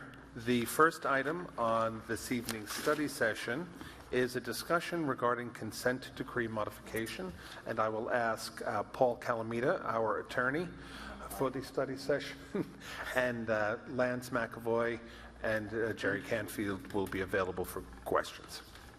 Okay, thank you, Paul. There is. Good evening, Mayor McGill and members of the board. Paul Calamita with Aqualaw. It's my pleasure to be with you tonight to give you a quick update on our consent decree modification negotiations with both the state of Arkansas and the United States Environmental Protection Agency. We hope we're getting close to completing our negotiations with the agencies, which is really focused on two major issues. One is the body of work that we have to do, and the body of work is divided into two parts. One is sewer system capacity, particularly during wet weather, making sure we have adequate capacity. And the second part is we have a lot of deteriorated sewer lines and manholes around the city, and it's finding and fixing those defects, which unfortunately is particularly expensive. We think we've got technical agreement with the agencies on both the system capacity work and the find and fix work, and so we're really down to identifying an implementation schedule for that work, and of course that has implications for financial capability of the community. I will say that Lance McAvoy, your utility director, has done a fantastic job tightening the utilities belt. We haven't had a sewer rate increase since 2017.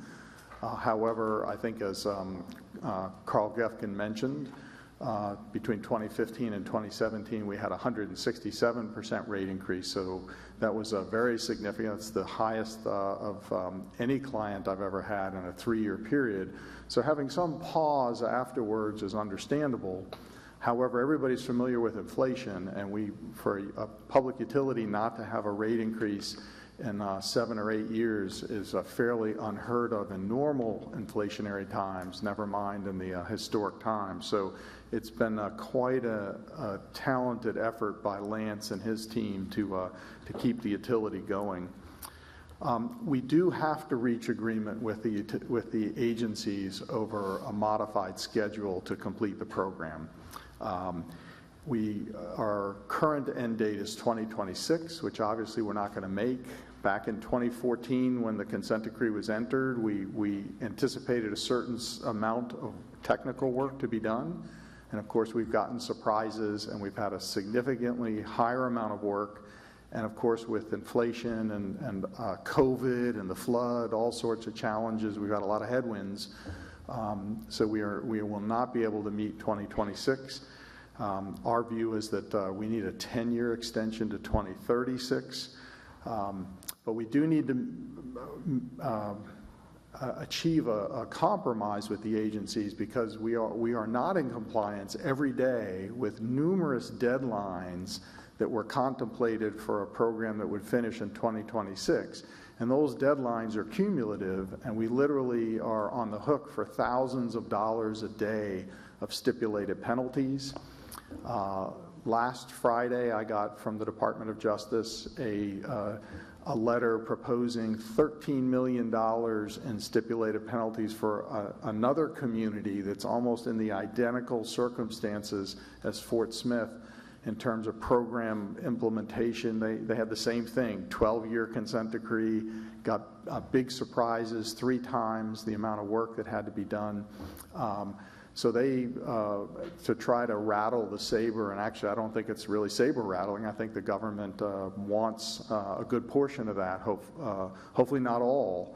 But Fort Smith could be subject to the same type of penalty demand because, again, we've had years of non-compliance, not because we haven't been trying our best, making best efforts.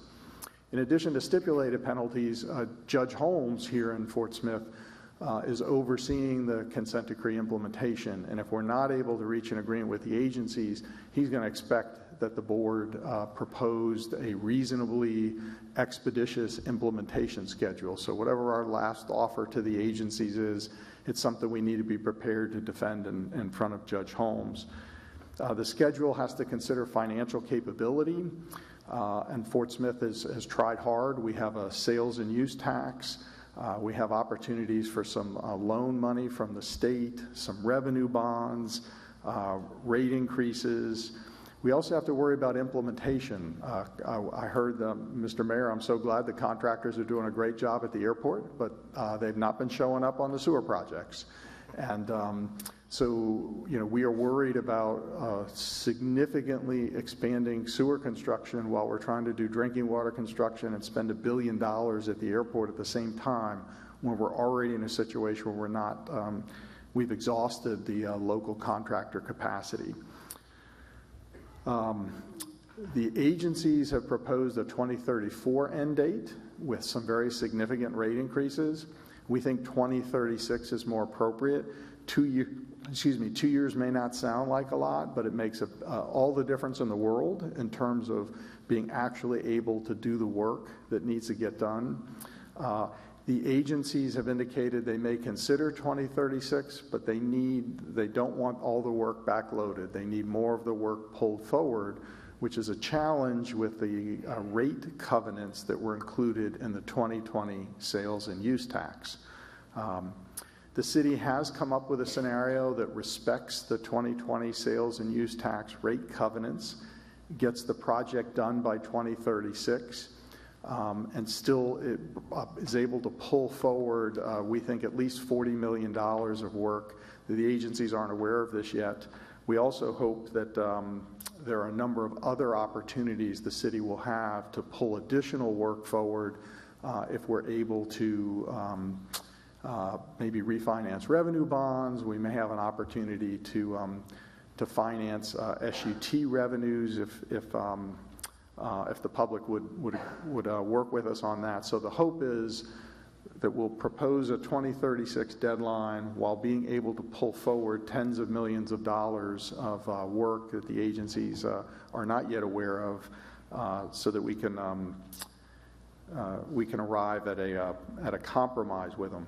I will say the SUT, the program we're talking about over 10 years, the SUT funds almost half of it. $344 million would come from the SUT, which is very wise on your part because some of that is paid, a good portion of it is paid by out-of-state, out-of-city individuals. So that's probably the most equitable and effective way to fund these sewer obligations. But because it's such a big part of your program, I get that you need to think hard about the SUT rate covenants that were presented to the public when they authorized that SUT. The 2036 program I've mentioned does assume, and this was an agency assumption, that we would increase the sales and use tax from 5/8 to 1% in 2030. June of 2030. Again, that wasn't our assumption. That's a scenario that they've come up with. And I'm just about done. In addition to, because the sales and use tax is so important, we do want to try to honor those rate covenants, although they are very problematic, particularly the 0% that we've been through. We're now going to go through a period of 3.5%. None of those have been consistent with the just inflation that the utility has faced. But we do think honoring those rate covenants while still trying to pull some of the sewer work forward will dovetail with the drinking water work that needs to be done. We have prioritized sewer work since the consent decree has been in place, understandably, and now we have some significant drinking water obligations that the community has to address, while also allowing air-based construction, most of which will occur between now and 2030 to occur. So we think the water, air-based, and sewer programs can dovetail nicely with the 2036 plan that we'd like to submit to the agencies. And so what I would ask tonight is that you agree to put on your next formal meeting agenda an item for consent decree that would authorize the administration to propose back to the agencies a 2036 program end date that respects the rate covenants that were in the sales and use tax, but also which requires the administration to come up with a financial management, a financing plan that will, to the maximum extent practicable, pull some of the sewer projects into the next 5 or 6 year period, because we think that's going to be important to get the agencies to sign off on a compromise that gets us the 2036 schedule. So that's the key for tonight, is to make sure that that's on your next agenda. Otherwise, we may find ourselves with the agencies in front of Judge Holmes in the next couple of months. So I'm happy to take any questions. Okay. Thank you. Director Christina Casavis, you're recognized. Okay, I would just like to say I'm always very patient with letting everyone speak. I don't always speak as much, but I've got a lot to say. So first question is, in 2022, and that was before I got here, there was a campaign built around the sales tax telling people, we'll freeze your rate, there'll be no rate increase for so many years, and then it'll be 3.5% after that. Did we have a legal opinion stating that we could offer that? Does anyone know, was there a legal opinion that stated we could promise that to voters when we asked them to vote in the sales tax? Jerry, would you like to respond to that? I don't have a recollection of being asked for or issuing an opinion on it. Those provisions, those covenants, were placed in the ordinance in Section 9 of the ordinance that approved the submission of the sales tax issue to the people. The basic legal approach is that whatever the people approve with reference to a sales tax becomes a part of the obligation. The ordinance itself recognized that there might be circumstances in which those covenants could not be kept, and in particular, that the court might direct those covenants not be kept. And so I view those covenants that are in Section 9 of the ordinance to be commitments of the board, and the board, of course, will determine the way it feels about its commitments. I expect the board will want very strongly to respect those. But that topic has not been a topic of a legal opinion that I remember. Because it feels like there's a disconnect here that, 22, people were promised, you vote for this is what the increases will be. How could we promise that if we didn't know? Because now we've got the federal government saying, wait, we want higher increases than that. And that's the disconnect for me. How could that have been promised to people when we didn't know if we could do it under this consent decree? So now what I'm told is our options are, as a board, either, you come up with higher rate increases, or you resign, or you go to jail. I'll go to jail. I'm not doing it. We promised people something. They voted on it. This erodes public trust, so that's very frustrating to me. Director Katsavis, I think the proposal being made and the request of administration through Mr. Calamita is that we respect those covenants that were made. Right, and that's what we had discussed, and then I was told that was off the table. So is our plan to negotiate that? I think the plan as proposed is to put together as good a proposal as we can, asking for the 10 years and encouraging the agencies to come to the 10-year period, but respect the covenants regarding the sales and use tax, and hopefully we can put together a plan that will be acceptable. There's no guarantee as to how the agencies will deal with that. A part of it may very well be how we can move forward, move some of the construction forward into the early period to try to ameliorate their concern that we're backloading all the work, saying your system continues to deteriorate because you're backloading all the work. And so the proposal is to honor the sales tax commitments, put forward a 10-year plan, and adjust it as best we can to move as much work forward in the time period as possible in the hopes that we will be able to reach an agreement with the agencies. If they say no, then this board will have to decide what we do after that.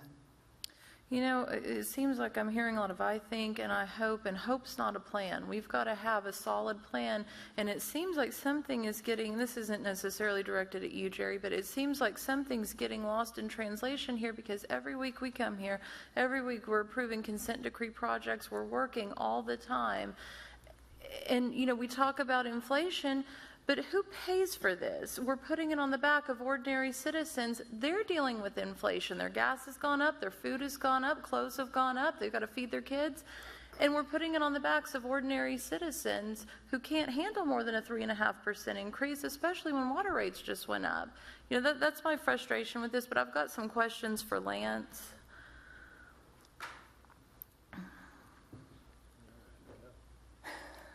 Yes, ma'am.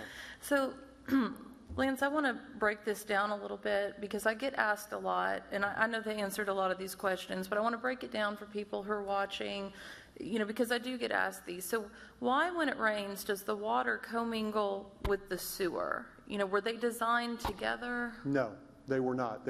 So we have what's called a separate sanitary sewer, and we have a separate storm sewer. The issue is there may be places, and we're finding those, we'll have them all discovered by the end of this year, where somebody illegally tapped in to a sanitary sewer, an area drain where storm water can then enter in. We had that happen at one place that was abandoned when we did what's called smoke testing, and we found that the majority of this large structure's roof went directly into the sanitary sewer, and it caused overflows. Once that was broken, the overflows disappeared. The other thing that we have is as Paul mentioned, we have a lot of pipes that are aged, and they have cracks in them. So as the water goes through the soil, it finds those cracks, and it infiltrates into the pipe. And we also have areas where the groundwater during wet times of years comes up, and if there's cracks, it seeps in. So that's the infiltration. And that's part of when we talked about the NASCO 4s and 5s, which are structural defects. If you have a lot of cracks and you have a lot of infiltration, by either lining that or fixing that through a point repair or replacing that pipe, it seals up those leaks so you don't get the storm water in there. And that's the wet weather SSOs we're discussing. So if the original system was designed incorrectly, or if it's old, we're doing all this work, are we putting pressure on the old system with our new system, causing failures? No, because we've actually reviewed, so one of the things we do is the sanitary sewer assessment, SSA, and we're looking at every pipe that's old and seeing which ones have structural defects.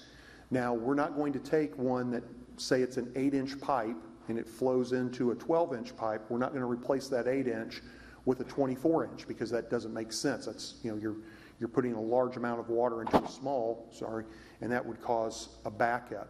So we're making sure that as we're doing this, anything that we find structurally deficient is being repaired. That's why some of what we're doing is lining. A lined pipe may have 3 or 4 4s or 5s on it, and the rest of the pipe is a bunch of 3s. Well, instead of just doing point repairs, it makes more sense to line that whole pipe, because then that whole pipe is good for over 50 years, as opposed to we're going to dig the pipe up, fix here, here, and here, and then we know in another 10 years, 20 years, we're going to have to dig up the pipe again and fix these threes. We're fixing the whole pipe at once. So we're using engineering judgment on what gives us the best repair strategy or replacement strategy for the money that we're spending.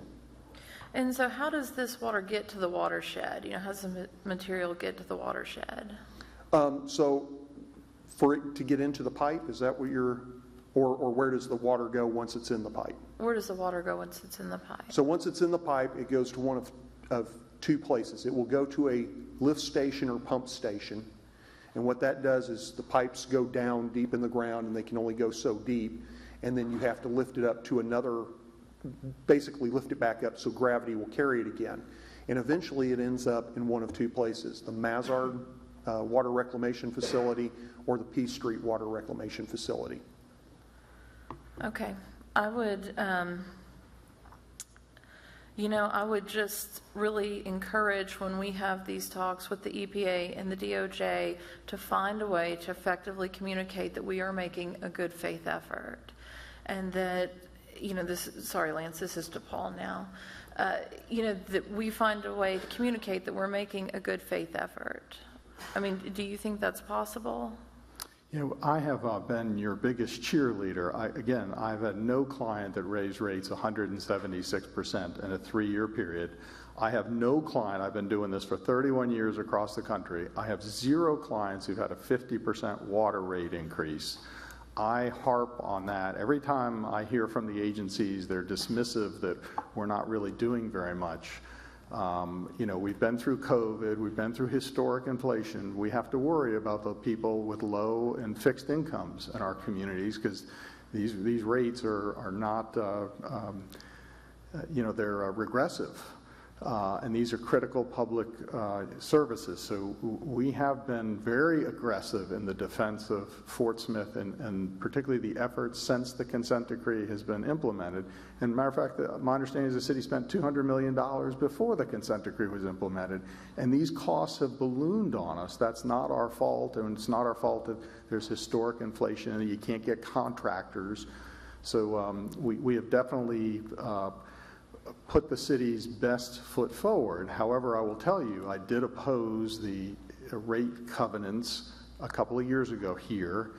There was no financial plan around that. That was a political decision that I guess had to be made to get the SUT money. And I don't know whether that was the right or wrong decision, but it is hard to run a public utility with 0% rate increases for 3 years and then 3.5% for 5 years when you're under a consent decree, when you're trying to kind of rehab your whole system. So we are where we are.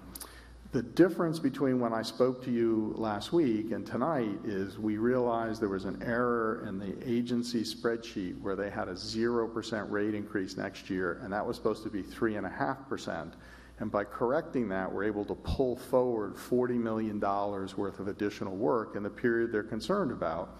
We also have had other conversations where there may be ways without raising rates that we can find funds to be able to pull forward some additional work. So that's why we're hopeful that we can get the 2036 implementation period with realistic revenue raising, SUT rates, revenue bonds, realistic revenue and realistic construction, implementation of those projects while we have drinking water and military base work going on at the same time. The last thing we want is a consent decree modification that we're out of compliance with in the first year, right? That's not going to serve anybody. And we've been cautioning the agencies that we really don't have the local contractor capacity to do it. Lance has put a bid out recently. We'll see what we get. Hopefully we get multiple competitive bids. I am not optimistic. And we will point to that if what I think is going to happen happens. Last week you approved a bid that was almost twice the engineer's estimate. We can't implement this program if it's twice what the agency estimates are. So there's a lot beyond our control, and we were trying to get some acknowledgement from the agencies in this modification so that we can be successful once it's entered. Okay, Paul, I appreciate it. Thank you. I'll yield my time. Director Levon Morton. Mr. Callahan, thank you for being here. First of all, I believe you mentioned a $13 million fine a letter that a city got recently that you're aware of for basically the same issues we have where they fell behind on meeting the deadlines. So do you have, if we were to look at that for Fort Smith, do you have any feel if we, let's say we can't reach an agreement with this and we're not willing to pass rate increases and develop a financial plan that will support our ability to complete the work by 2036. Do you have any idea what the fine, and I realize I'm putting you on the spot here, because I know we just did $590,000 as a settlement, but I know there are a lot of other things that have gone wrong that we have not taken care of that could be used against us. So do you have any feel for what the number would be for Fort Smith? Yes. But first of all, that $13 million was $1.5 million for sewer overflows, like the $590 that we paid, and $11.5 million was for being late on a bunch of activities that have kind of daily cumulative penalties. And I think in Fort Smith's case, it's hard to give you an exact number because we had COVID, we had the flood, which Judge Holmes agreed. He kind of cautioned the agencies that they hadn't given enough consideration to the impact of that flood on the utility. Judge Holmes was willing to give us 5 more years. He issued an order saying we should get 5 more years. So all of these things were laid on. It's unclear what the real deadlines are because the judge said you get 5 more years. So one scenario is we don't know anything for being late, right? Because the deadline's 2026, you add 5 years, we're at 2031, right? But if we didn't get any additional time, we are probably looking at somewhere between $15 and $25 million that they could assert. Now, again, we would say, hey, wait a minute, COVID, flood, other force majeure type events. But it is a significant liability, and I will tell you, the Department of Justice rarely sends those letters and then pulls it all back. Usually you're paying something. And this other community, by the way, is a very poor community in the southern part of the country and does not have $13 million to be sending to the federal government. I don't think they have $3 million to send to the federal government.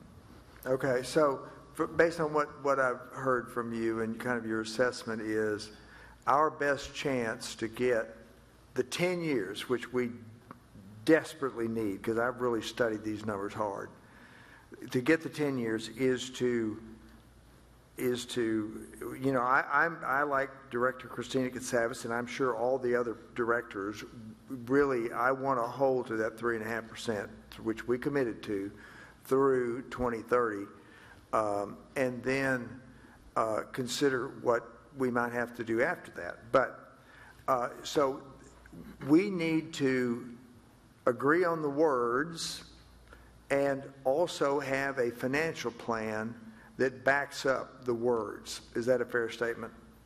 Yes, anything you can do to identify additional revenue for the utility that would allow us to pull some projects forward. The other piece of this is, I think you've been emailed a loose markup, a very preliminary markup of what a modification would look like, and the agencies are going to want a lot of certainty in that modification. They're going to want deadlines, they're going to want the rate increases, and or the revenue that needs to be generated, so that you're going to generate that revenue each year, and if you don't, they're going to say you're in non-compliance with the consent decree and probably ask for a status conference with Judge Holmes to invite you to explain why we didn't raise the revenue. So they're going to put us in a little more of a tourniquet because their view is we've had a long time and we really should have done better. I disagree with that, but they're entitled to their view.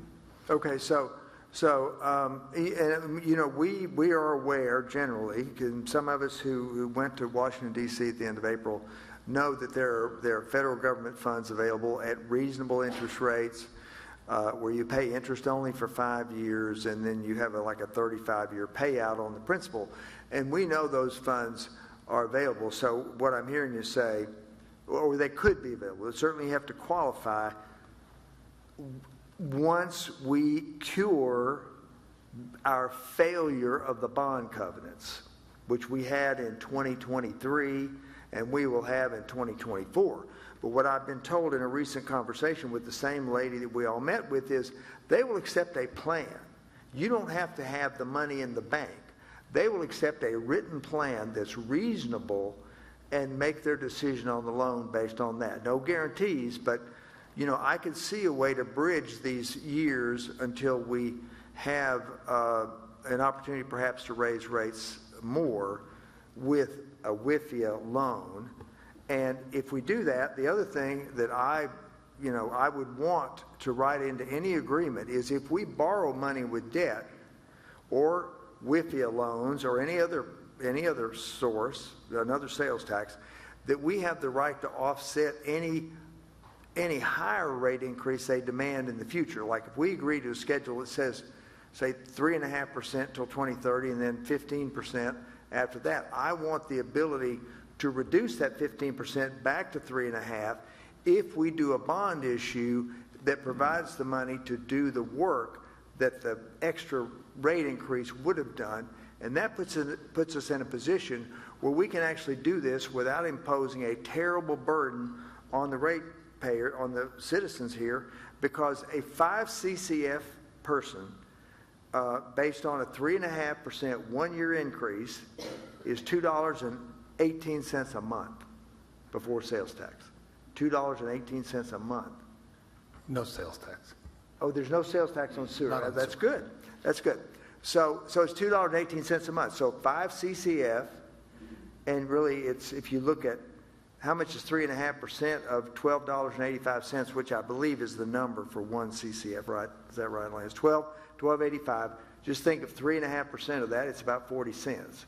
So for each CCF, it begins to go up 40 cents. So that 3.5% that's in the proposal that we like, as I understand it, the one we like, is not really burdensome economically. And if we can borrow the money through a long-term bond issue to bring those required rate increases down, then we should be able to come up with a plan that works. And I know that there's been work done on a plan. Is that fair? Yes, Director. And Moore, I that's think fair. you've had the bond people and our Burns and McDonald? We've had our financial advisor with PMFM working with Burns McDonald on both the water and sewer side to examine the ability to have certain, like the 2018 bond, the new money portion, have that refinanced in order to see what additional bonding capacity would be raised if we met the Okay, so I would ask bond Andy covenants. Richards, if you'll come up, and Lance, just for a second, and Carl.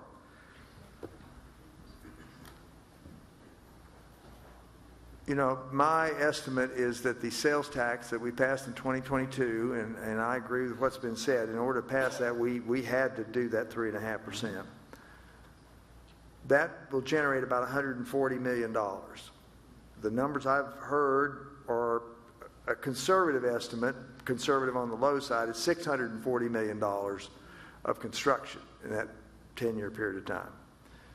So we've got a $500 million shortfall. And I'll ask Andy first, are you aware of any source of money other than rate increases that are used to pay back debt and used for construction that are available to come up with that $500 million? Any source? I'm not. Okay, Lance, do you have any source other than rate increases and really long-term borrowings in conjunction with each other, not individually? No, no. Because we can't borrow money, if I understand it, we can't borrow money right now because we're not passing the debt covenants. That is correct. We have no money to pay the debt back. Is that fair to say? And would you agree with that, Mr. Richards? Yes. If we don't have rate increases, we have no money to pay the debt back. And as I understand it, we have about $200 million of debt right now in the utility department. Is that accurate? That's correct. Okay. Okay, that's all I've got for the moment. Thank you. Director George Kasavage. Yeah, okay. Let me ask you this. There was a provision in the consent decree that if rate increases surpass 2.5% of medium home income, then we could, that would be, what was it, Andre, a reopener? Is that still on the table?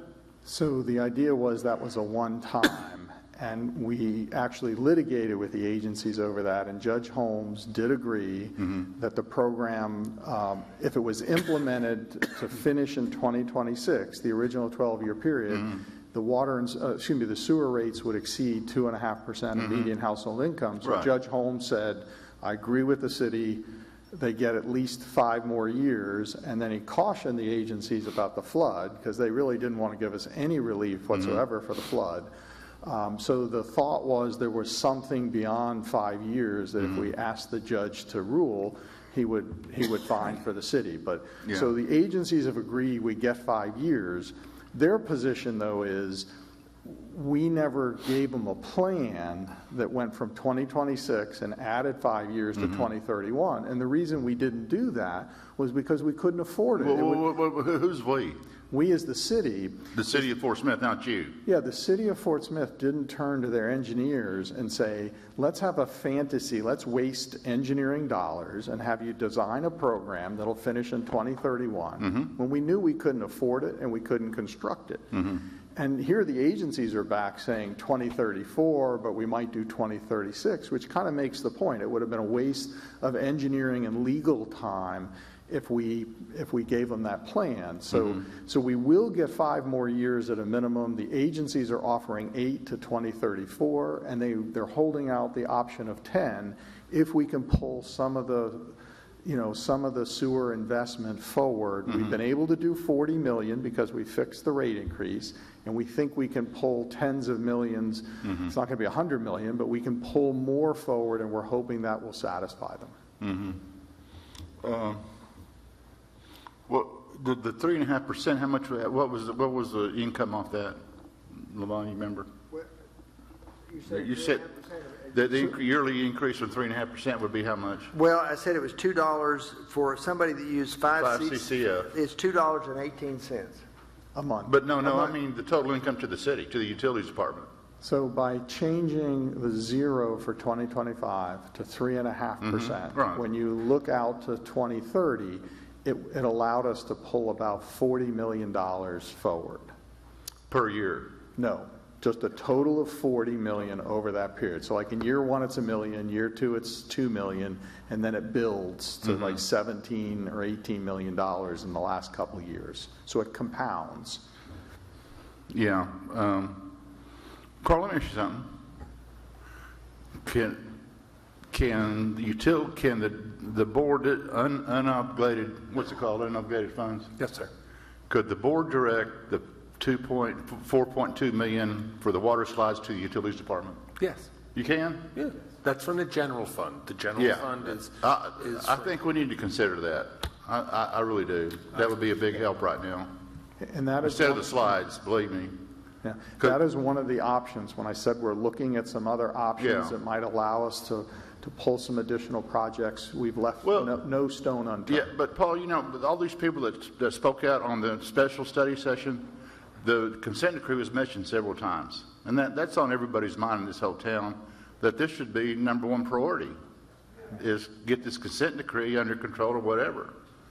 And I think that would send a message to the EPA and DOJ, say, hey, you know what, they're starting to get serious about this, and you know what I mean? But I think we need to consider that as a board. I think it would go a long way. Thank you. Director Neil Martin and then Director Lavon Martin.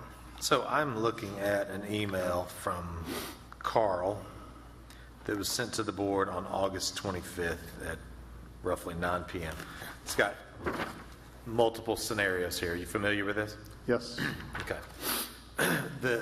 The top one says agency number 1 SUT ordinance rates. I believe that's the city. Is that correct? The top version should be the city version through 2037. Then underneath that is IEC July 24 version number 1 through 2036. That honors the SUT ordinance and vote. Okay, so well, let me ask this question real quick.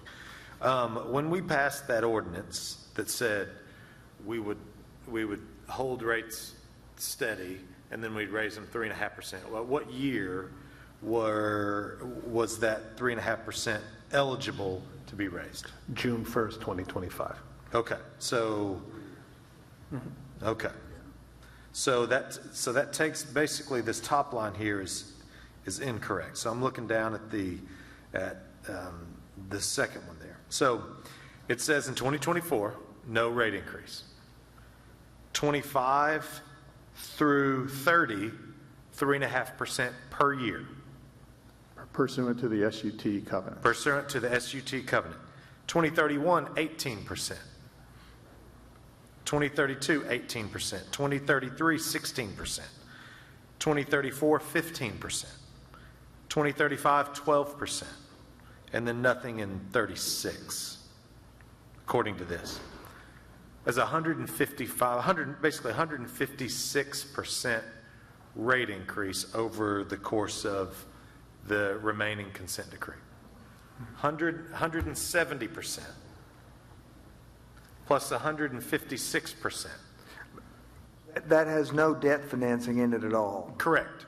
No debt financing yet. We're not even there yet. And then 5/8 cent of a sales tax, which equates to, what did we say that equated to? 21 million? No, in rate. Oh, 58%. 58%. So 170, 156, and how much, Carl? 58. 58%. That's the rate that the government is, or that's the rate that's here for our citizens to pay, that being requested to pay. But then we're talking about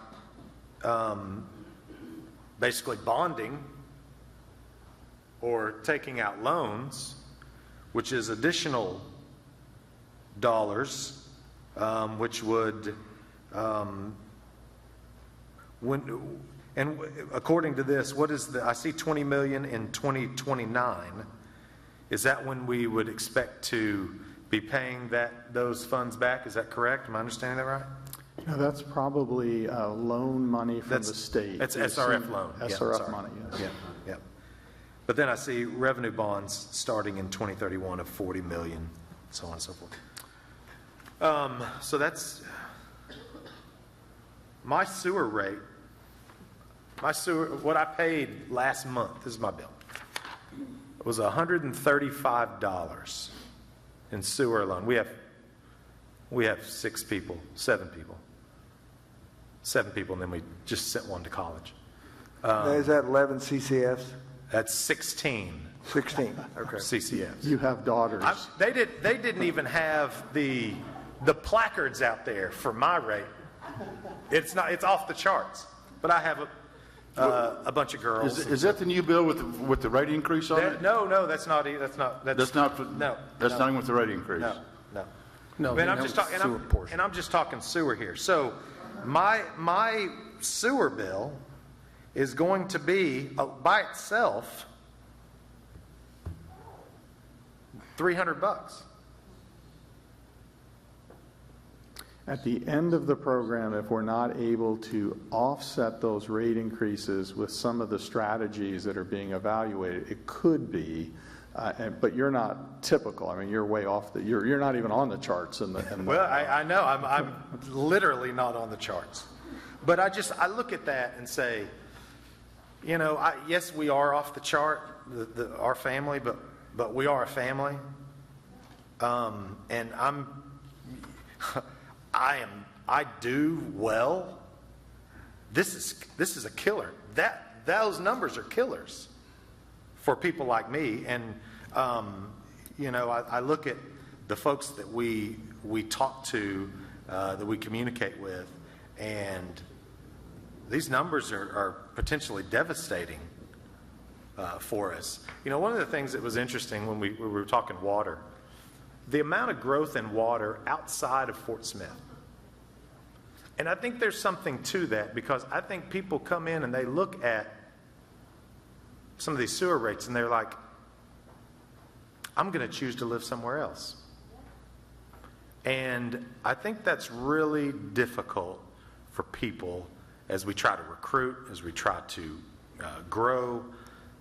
This is really difficult for people to swallow. And so I wanted people, and I would request you go home tonight and look at the bill and look at your sewer portion of your bill. It's kind of hard to read. I'm not wild about the bill that we get, but look at that and then multiply that times 156%, and then another 58% on top of the sales tax. That's what you're going to be asked to do. That's tough. That's really tough.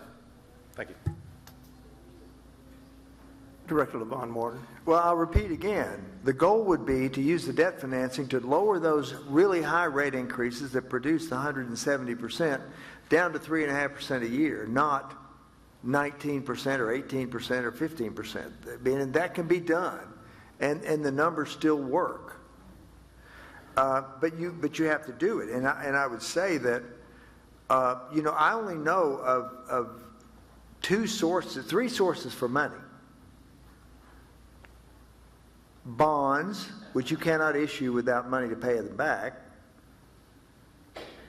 and sales tax, which we are, going to get close to pricing ourselves out of the market on sales tax if we're not careful. 9 5/8 is not a good rate. It's not a good rate at all. And you never want to get to 10, ever. Ever. So we can extend the sales tax if we can get people to vote for it. We can borrow money, but borrowing money is contingent on raising rates. Raising rates does two things. It allows you to borrow money, and it also produces money you can use to do construction. And as I said, for a 5 CCF household, it's $2.18 a month.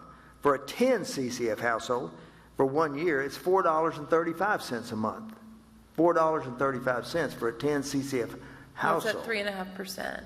Pardon me? Is that at 3.5%? 3.5%. Yeah, I haven't done any calculations based on 19% because my goal would be starting today, and for every board that succeeds this board through 2031, you would never do 19%, ever.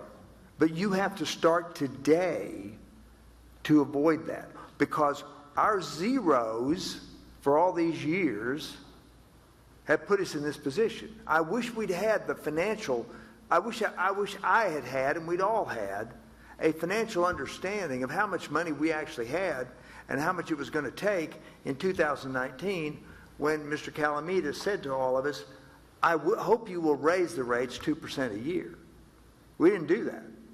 Now, of course, we right away had the flood, and then we had the pandemic, and that raising rates was the last thing on our mind, and I understand that. But we're kind of at a point here where either we do something to get this consent decree done, or maybe we get a letter that says $25 million, and we end up in court for another 10 years, or maybe they come and say, maybe they order us to do a rate increase. Maybe that's what we want. We want the government to come in and order us to do 25% rate increase. Politically, that's an easy position to be in. Well, we didn't do it. The government did it. That's not being a responsible board member. So if there's a plan other than rate increases or debt or sales tax, which we're kind of at the peak, I'd like to know it. I'd like to know what it is. We put a great burden on the administration because we wanted to come up with these plans, and we keep saying, no, that plan's no good. But we don't have an alternative. We have to consider this. This is the best deal, in my opinion. This is the best deal we're ever going to get. We're in a position where we have a window to get something done. And it's the first time we've had a window at all this time. This is the first time there's actually been a written document that I'm aware of produced, and I'm just hearing about it, a written document produced that actually has the words that would give us extra years. Is that a fair statement? That's correct. Up to this point, it's all been just arguing back and forth with no progress. And in the meantime, we paid, I think, in the last 2 years, $1,390,000 in penalties. And oh, by the way, that $800,000 penalty we paid in 2023, that's the reason we failed the debt covenant.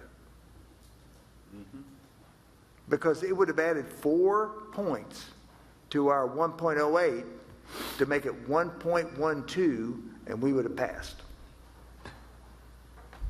And that's after negotiating the penalties down from what they started by quite a bit. So, you know, I hear all this talk about not wanting to pass rate increases and staying zero forever. I mean, that's not realistic. It's not responsible. And I'll just say that as a director. It's not responsible. And you're not serving the people of Fort Smith. It doesn't serve them well to do that because, you know, sooner or later they could get a big penalty. And, you know, I don't know who's going to pay that because we certainly don't have $25 million in utilities. And, you know, as far as using the slide money, I mean, you know, I'm against transferring money from the general fund on a permanent basis to fund utility work because the general fund has, you know, we fund police and fire out of there. We pay for the administration. We do other things. We pay for parks. And we don't have a massive amount of money left over. Yeah, but the slides aren't. Well, no, I disagree agree with you. I'm sorry. No, I agree, but I'm not for transferring money from the general fund. It's a one-time saving. It's an unobligated funds, though. Oh, I know. Well, we have unobligated funds all over the place, but I'm just saying that a one-time transfer, if we spent every dollar we had, it wouldn't pay for the consent decree. No, but $4 million would be a good start. It pay good towards a water transmission line that we need $10 million Well, yeah. for. I mean, the utilities should be our top priority before we spend a penny on anything else. Because that's what really affects people the most is utilities in this town. We're going to, Director. I'm sorry. Okay, Director Lavon Moore. Go ahead. Where every utility in the country of any city or county pays its own way. Transferring money from other funds is not a practice that makes any sense because they're one-time funds. When you spend it, it's gone. You have to get the money from rates for the people that are using and benefiting the system. That's the way it has to work. So. Okay. Director Christine Savage, you recognize. I just wanted to clarify, I wasn't saying I was for keeping rates at zero. What I was saying was I'm against raising rates past what people were promised when they voted on the sales tax. Well, I agree with you on that. I would never commit to going above 3.5% to 2030. Yeah, I mean, that's what I was saying was that people were promised 3.5%, and that's all I will consider. And that the options laid out to me were if the government comes back and they say, that's not good enough, and your options are resign, I'm not doing that, or raise rates higher, I'm not doing that, or go to jail, I will go to jail, I will do it. We made a promise to people, and we've got to be accountable for it. Director Neil Martin. Nothing for me, Mayor, right now. Okay. Are there any other questions for the administration or Paul? I have one final comment. You know, I will not agree to anything that I don't get to read before we submit it. And I don't think any board member should either. We need to read the document before it's submitted as a final document. Okay? Are we in agreement on that? Yes. We should not allow any document to be submitted to the government that we're supposedly going to vote on and agree to until we see it ahead of time. That's correct. No, absolutely. I would not do that. You all will need to make sure. And I think our deadline was extended, right? Past September? Yes. All we're asking for tonight is for you to put on your next meeting agenda a vote that would authorize the administration to bring a 2036 program to the agencies, trying to accelerate as much construction as we can. And I think we found $40 million. There may be some additional money, just to have those negotiations. And then if the agencies will work with us, what will come out of that is a modification document that will lay out 2036. We'll lay out a number of other things that we will bring to you, and you will have to have a separate vote on that to authorize the administration to enter into that document, which would be the consent decree modification. Because we've got to have this extra time. That's the only way we get out of the $25 million penalty. Would that be a fair statement? Oh, the extra implementation time? Yes, we can't do it by 2026. Even if you had all the money in the world, you're not able to finish the program. So we definitely need the additional time. And the question is, will it be 2034 or 2036? If it's 2034, it's almost impossible to honor the SUT rate commitments and get the work done. There's just too much work backloaded. 2036 is a more realistic schedule.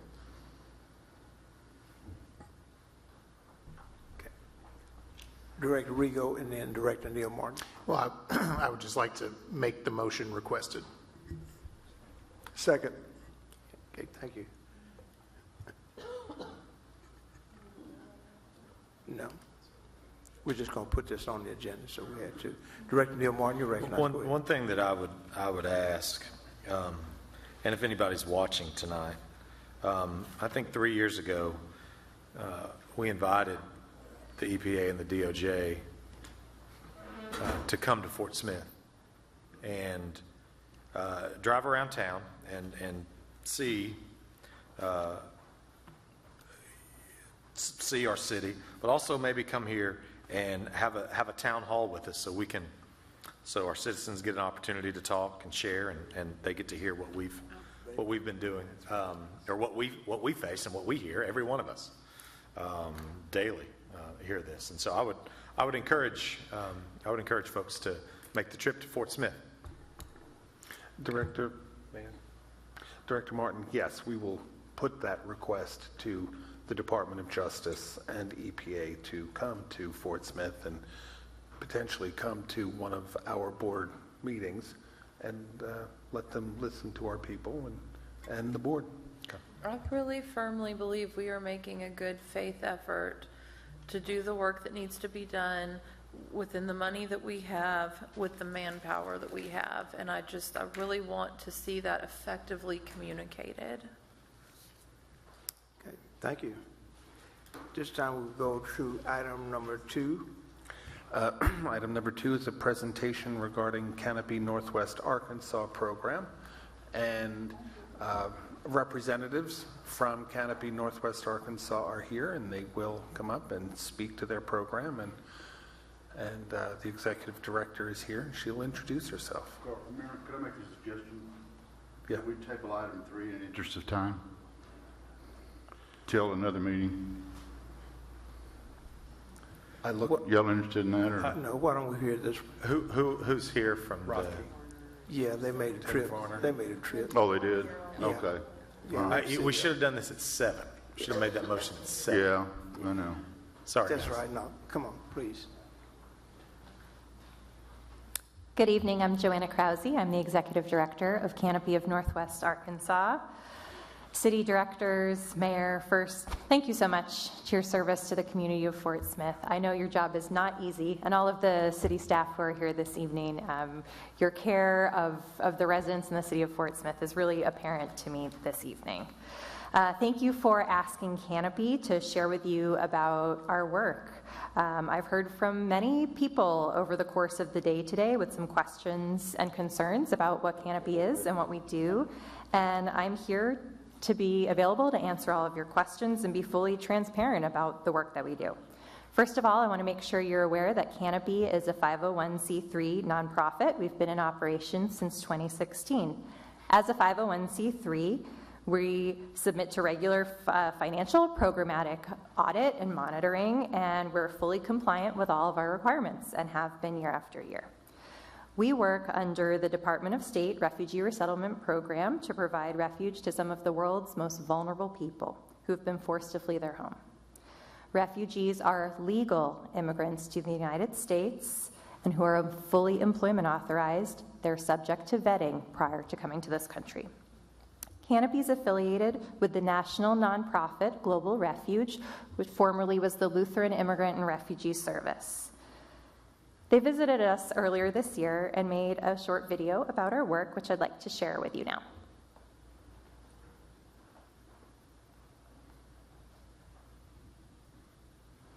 For me, or for all refugees coming from my country, or coming from the refugee camp in US, we are good. We are good.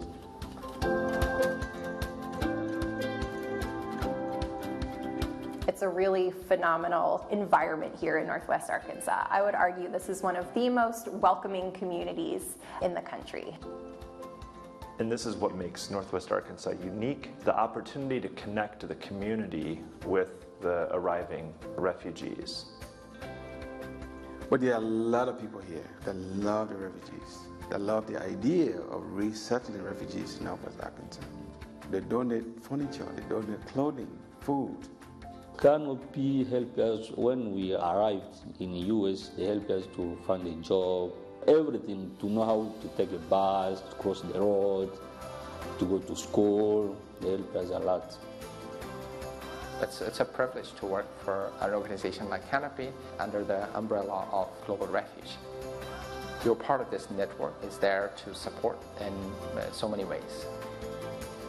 Be able to do something that provides that hospitality and welcome for people who have literally had to flee their homes. What the organization does is provides global refuge. I've been here 1 year. I grew up in Africa, East Africa, in Rwanda. Canopy, they did help us a lot. Many things we don't know. If you get in a new country, you don't know everything about it. I was born in Rwanda. I've been a refugee once, and I know what I went through. Being in a camp for that period, it wasn't that easy. Being welcomed by Canopy, working with Canopy, it was like a healing place for me. People who have come through Canopy as refugees and been resettled now 5, 6, 7 years, they've become citizens, they've opened businesses. We have a robust entrepreneurship program where we help immigrants and refugees who wants to start their businesses here. We have helped start over 20 businesses here in Northwest Arkansas. Now we are citizens. I see our future is good for my son. I told him, if you go to school, you finish your school, your future is gonna be good. I have a big dream. I want to achieve it. Canopy, they are doing a fantastic job. The people that started this, they have a greater reward for what they are doing from God.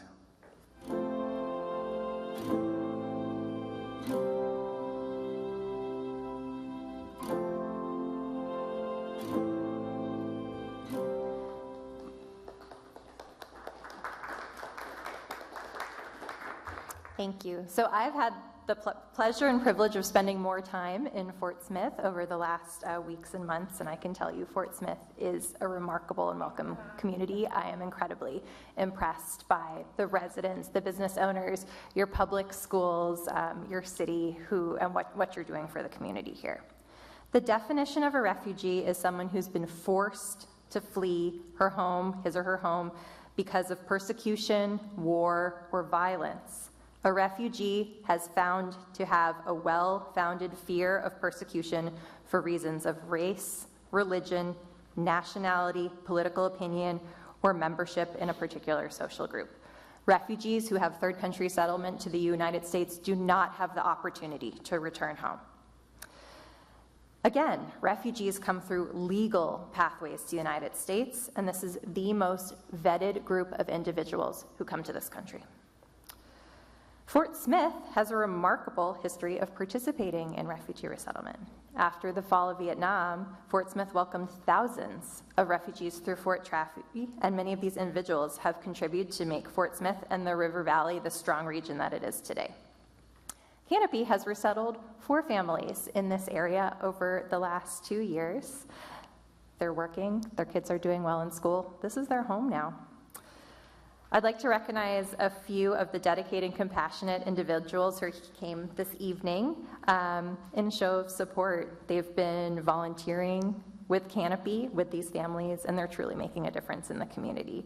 They've helped these newcomer kids get acclimated to their school, get involved in soccer, and so much more. I've been invited here to speak to y'all today, and I want to clarify, Canopy's not seeking funding from the city. We actually have no asks. We just want to recognize how refugees are already contributing to Fort Smith's economy, contribute to business development, participating in faith community, and these are a group of people who give back. Again, we're not here to make an ask, but we do want to welcome anyone who's here this evening who wants to get involved with us as a nonprofit, residents, businesses, faith communities, other local nonprofits to get involved, and together we'll continue to make this a really strong community.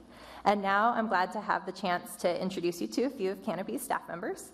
Our staff includes a pastor, 2 elementary school educators, an Afghanistan war veteran, and many more. And first, I'd like to introduce you to Dominique Sanders, who works in Canopy's employment division, helping folks get jobs.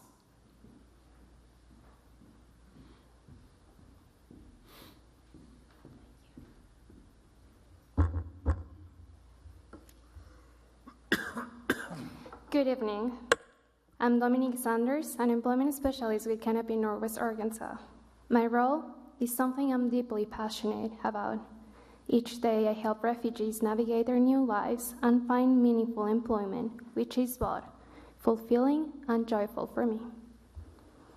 Over the past 30 years, the U.S. has welcomed over 2 million refugees.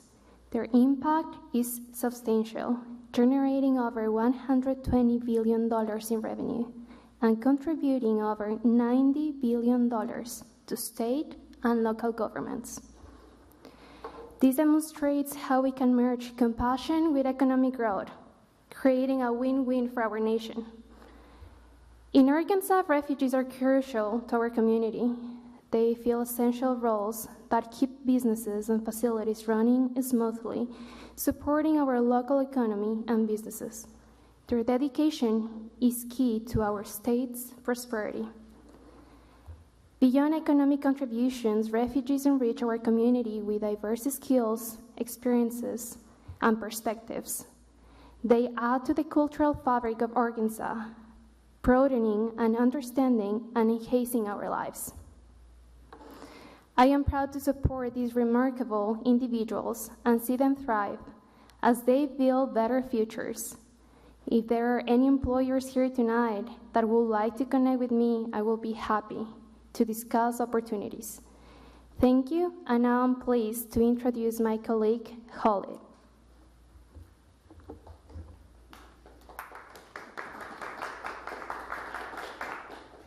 Thank you. My name is Khalid Ahmadzai. Some 40 plus years ago, when my parents decided to name me, they picked Khalid Ahmadzai. Little did they know that I would end up in America, and more importantly in Arkansas. But over 10 years ago, less than a mile from here, I became an American citizen. And I'm a proud immigrant. I'm a business owner, small business owner, but I also work with Canopy. I know my colleague asked that we are not asking anything, but I have a request.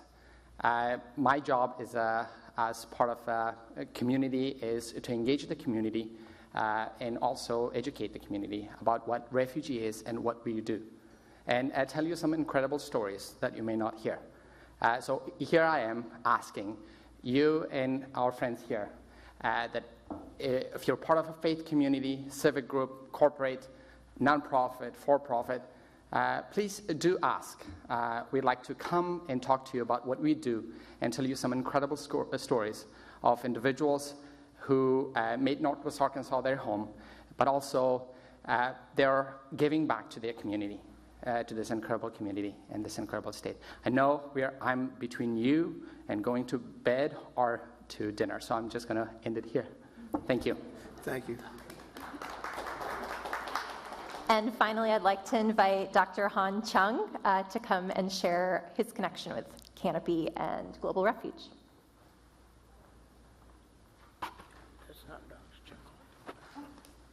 Thank you for having me speak. Some of y'all I know, some of you know me. I'm actually a refugee. I came to this country when I was almost 2, and it was this community here in Fort Smith that welcomed me and my family. In fact, I was one of 8 children, and you know, when you try to resettle a group of 10 people, there's very few people in the country that is willing to accept a group that large, because you're kind of on the hook for taking care of them. And it was actually Lutheran Immigration and Refugee Services that took the chance on us and settled us here on 17th Street for the first few months. And the day that my dad showed up, he picked up a hammer and he went to work. And we've been part of this community ever since. And so the connection, when I discovered that they are who benefited me when I was, well, obviously not big enough to contribute in any way, it's just amazing to have them here in Fort Smith doing the work that, you know, there's people in this room that remember when the Vietnamese showed up some 45 years ago. And to know that they're back here doing that work is just is great. And I've called this home. I'm here now. And anyway, thank you. Thank you, Dr. Chong. Any other comments? Any board questions? Director Rigo, you recognize. I just want to make a comment really quick. You know, Fort Smith has a proud, honorable, and compassionate history of welcoming refugees, and supporting and housing refugees is consistent with who we've been, who we are, and who we wish to be. And you know, I'm grateful for the people who work in this field, and I'm grateful for the people who wish to join our country. And we're very glad that you're here, and we're happy that you're here, and we're happy that you've joined our family. Thank you. Thank you. Director George Kasavage. Let me ask you, I'm just really, you know, Americans are pretty caring people, you know, trying to help people, just like our animal lovers help animals. Where do y'all get your money from to do this? This is part of a federal program, but it's a public-private partnership. So you're welcome to look on our website. You know, as a nonprofit, we publish our 990s, our audits available. So we're about 65% federally funded this year. The rest of our funding comes from foundation grants, and then anyone who contributes, you know, $20, $5, that's what I fuels understand. us. What about the city of Fayetteville? Do they contribute anything? No. Nothing? Correct. Okay, thank you. Director Good. Thank you, Mayor. Joanna, thank you for your presentation. Thank you for the wonderful video. Appreciate you and your staff being here. I know it's been a long, long night, but again, in meeting with you, I realize the passion that you guys have for what you do.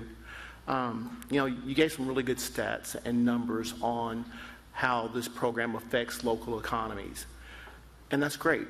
But in my opinion, this isn't about the economy. This is about individuals belonging. Because I've got a story too, because each one of us probably know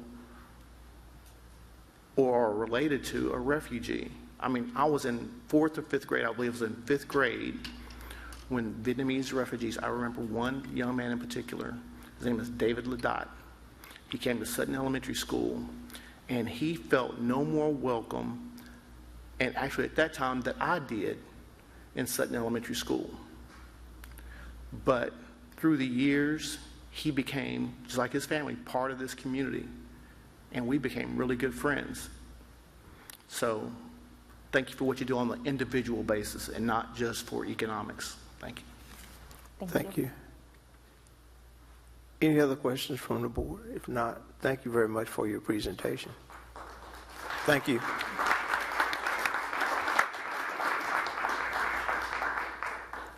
This time we'll go to item 3.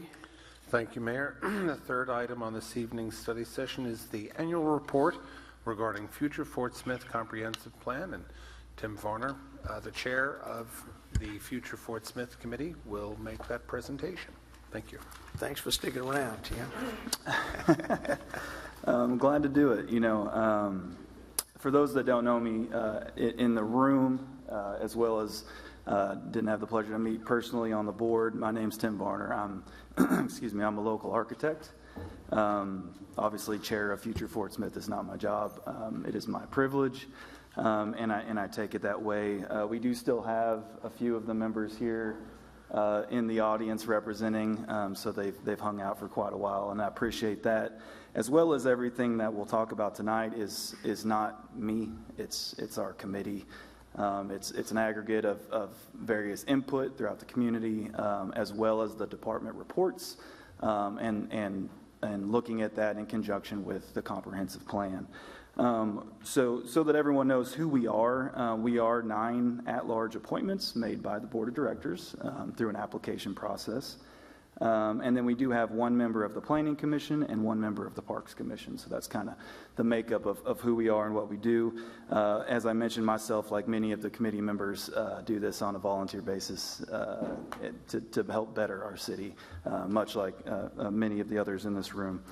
What we do, we periodically attend progress meetings with city staff. They come to present to us so that we are understanding of all the various departments, and in some of those being in very depth conversations, some friendly, some not, to be honest, through the questioning process. But we're always trying to get at the root of the question, which is what's best for Fort Smith. So during those meetings, we review the progress of the comprehensive plan, as well as provide feedback to those departments in real time, as well as review their department reports at the end of the year. One of the things that came about from last year's presentation, when John stood up here and did something similar, was the board requested that we took a closer look at the future Fort Smith comprehensive plan for validity, essentially to make sure it's still doing its job. We did find that it's a still quality guide to Fort Smith as a community. Many of the goals that we established back in, I believe the implementation was 2014, so we're coming up on the 10-year mark, are still relevant and ongoing. However, due to significant citywide developments, and a lot of them are great things, great problems to have. We're an expanding city.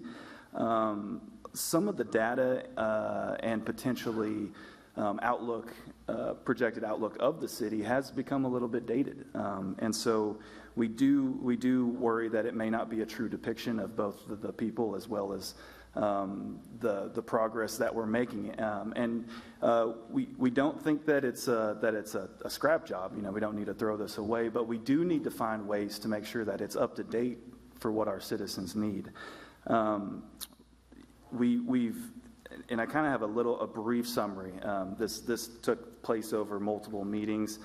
So this is going to be a high-level view of the conversations in those items, but chapter to chapter in the future Fort Smith comprehensive plan, there's an executive summary. One, we would ask that be amended or edited in some fashion to incorporate new information about our city, some of the big and major improvements that we've had. In the background and planning process, we also think that we need to take a look at what has changed. Retail leakage and surplus data, market demands, development trends, all those things that have been affected over the past 10 years. And I believe we have access to, we just need to get them worked into the plan. The other thing that was key is areas of community consensus. Now aging 10 years, we believe the outlook of that may look a little differently. And so we want to be able to update or provide additional information to focus those visioning charts, as well as establish polling or focus groups. As I understand, the city has, with the use of the website, a very good metric to be able to poll citizens and are getting very good feedback from them. And so we would like to utilize some of those things at our disposal in order to make sure that we truly are representing the citizens 10 years later after the plan was developed. And then really continuing to push the plan elements and implementation matrix. And you guys see that every year with the adjustments to it and the proposals that we do.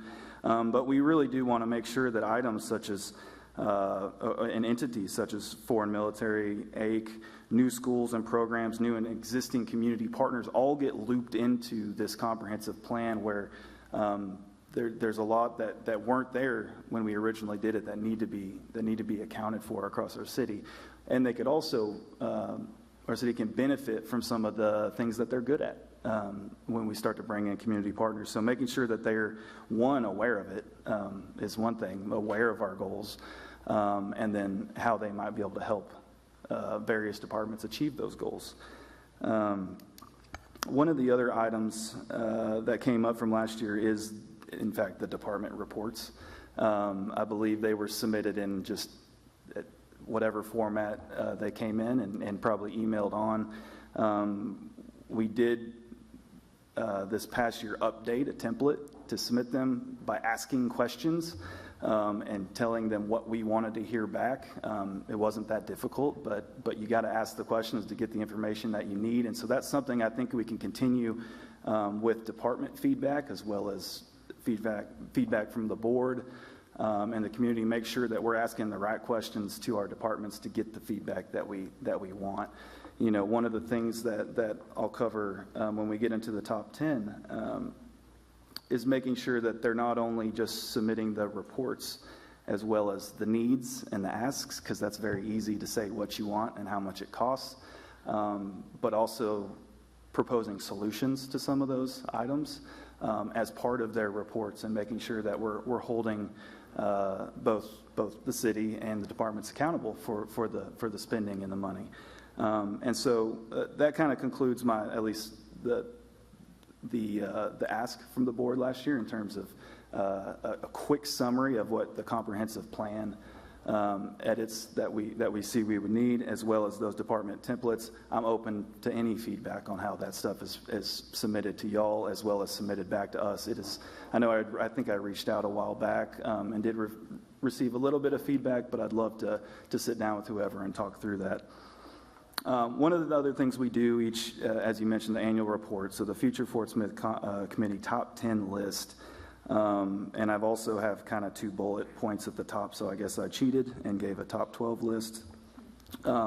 Thanks for laughing there. But anyway, so one of the things that's very important, and I think we've seen that in the room tonight, is communication. Yes, go ahead. Is that top 12, is it in the what you submitted to us? It is, yeah. Does anybody know what page that is? Yep. Exhibit A? That's 12. It's been evident in this room that communication, although we may be yelling it, we may not.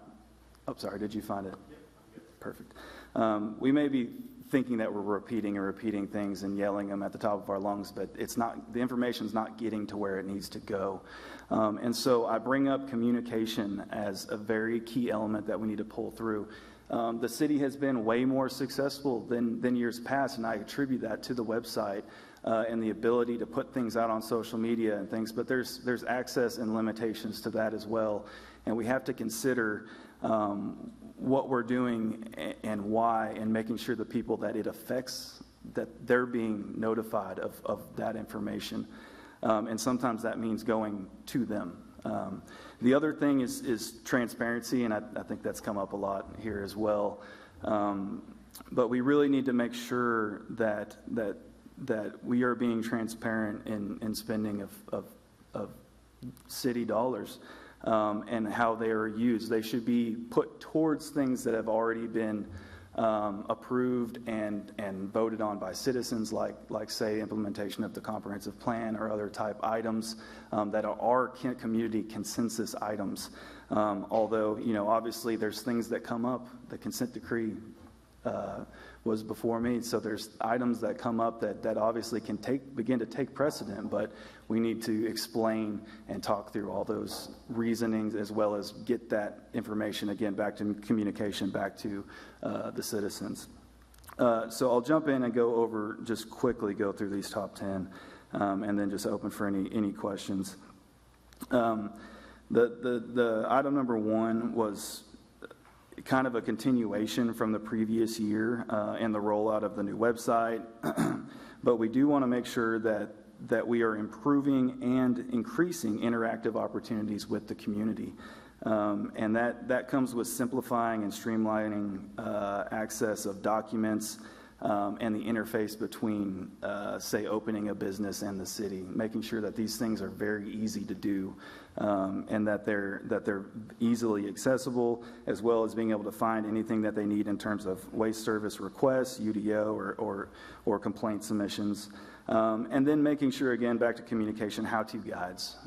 I think that as we increase amenities in our city, to get those to be used, we might have to explain how to use them, how to get there, where to park. Just simple things like that can go a long way to making sure that the citizens feel like they can go there and that they're wanted and they know how to. It doesn't take very many excuses to stay at home. If you're not quite sure what the plan is, you'll probably pass. So, number 2, remove blight and improve visual appearance and the image of the city. So, I think one of the key points is that we really need a prioritization of where and what we're doing and how departments may overlap. And it may be a little bit of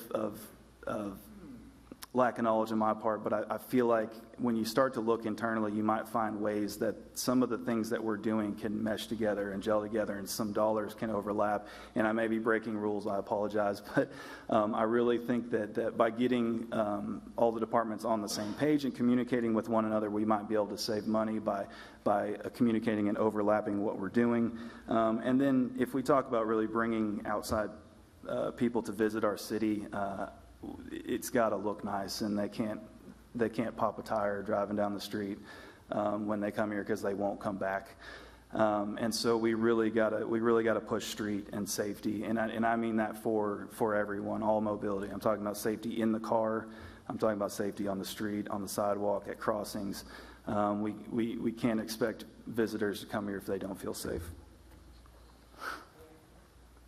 Item number 3, and this was just kind of concerning across all the departments, and I touched on it earlier, but fill staffing needs. At the end of the majority of departments, it was, in order for us to do what we need to do successfully as a department, we lack people and we lack money. And unfortunately, I don't have a solution on this.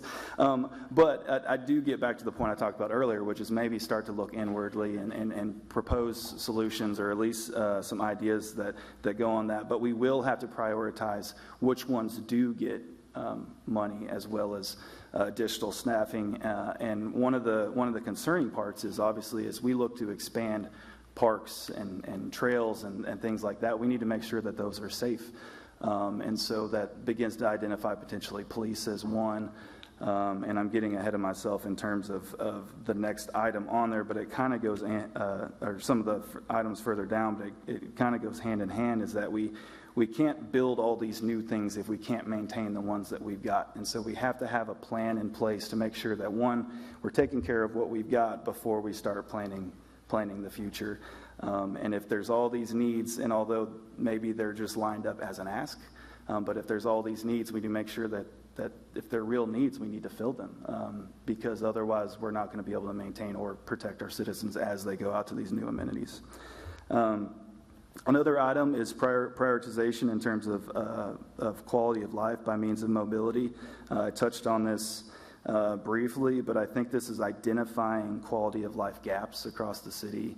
And this may be bus routes, as well as walkability between schools, healthy food options, and connecting day to day. How do I get from my house to my job type of scenario? So we should identify projects that would solve both needs, whether it be recreation as well as the day-to-day function first, before we begin to push into additional expansion. Another item that is discussed frequently is the projection out of foreign military and all the things that come with families and residents moving to Fort Smith. I think making sure that the citizens understand and know the plan and how it will unfold over the next 5 to 10 years, and what that may look like in terms of services across the city, as well as future housing needs, and those things, where and what those look like, could be something that we could get ahead of communication-wise, as well as if we don't have a plan for how that is laid out, then we really we don't know what the problems are going to be yet. I'll keep moving on. I'm actually going to jump down to point number 8, but one of the items, homelessness, I think has continued to come up, and it's going to take,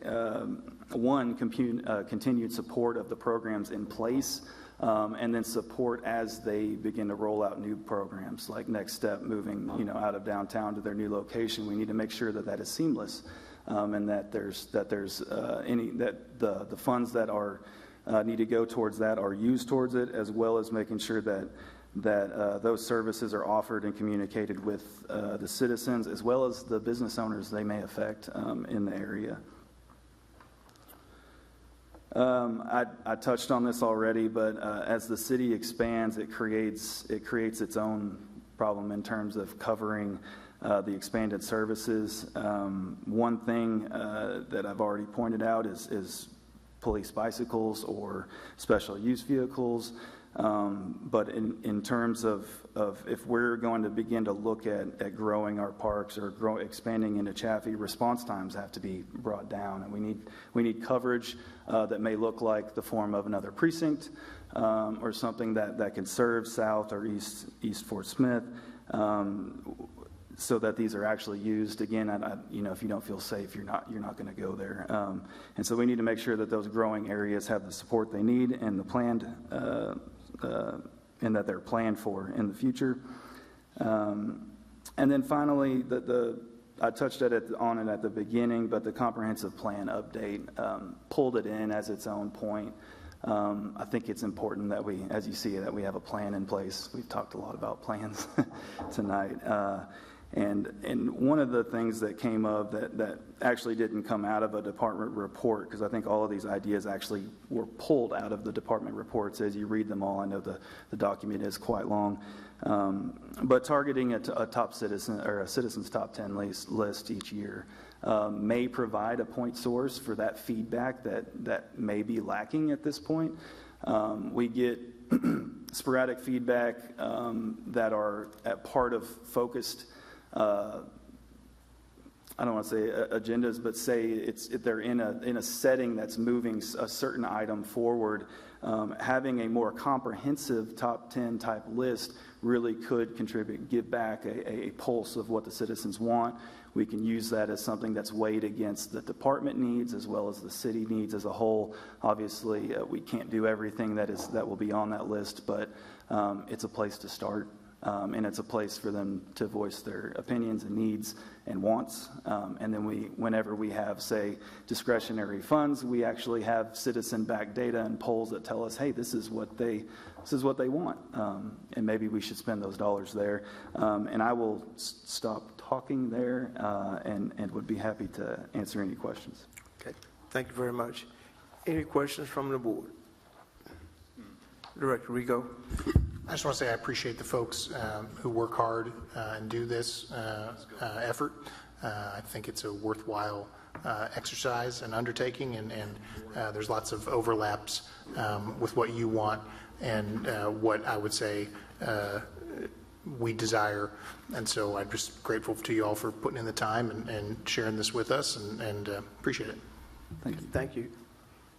Did I see Director Good? I thought I saw your hand. Thanks, Mayor. Tim, appreciate you guys and the committee for your work. It's one thing you pointed out. You got to have this plan and effective communicating, and that goes a long way to help prevent unintended consequences like you're talking about with growth. But I also want to thank you for speaking to blight and investing in us and what investing in us looks like. It kind of adds that curb appeal that we need, just not for addressing blight, but addressing what we look like as a city. So just thank you. Yeah. Thank you, Director LaVon Morton. I think your report is very useful. I guess that my thought is you have quarterly meetings. Is that correct? We actually changed that to every other month, and this year we met, I think, 3 additional times. Okay.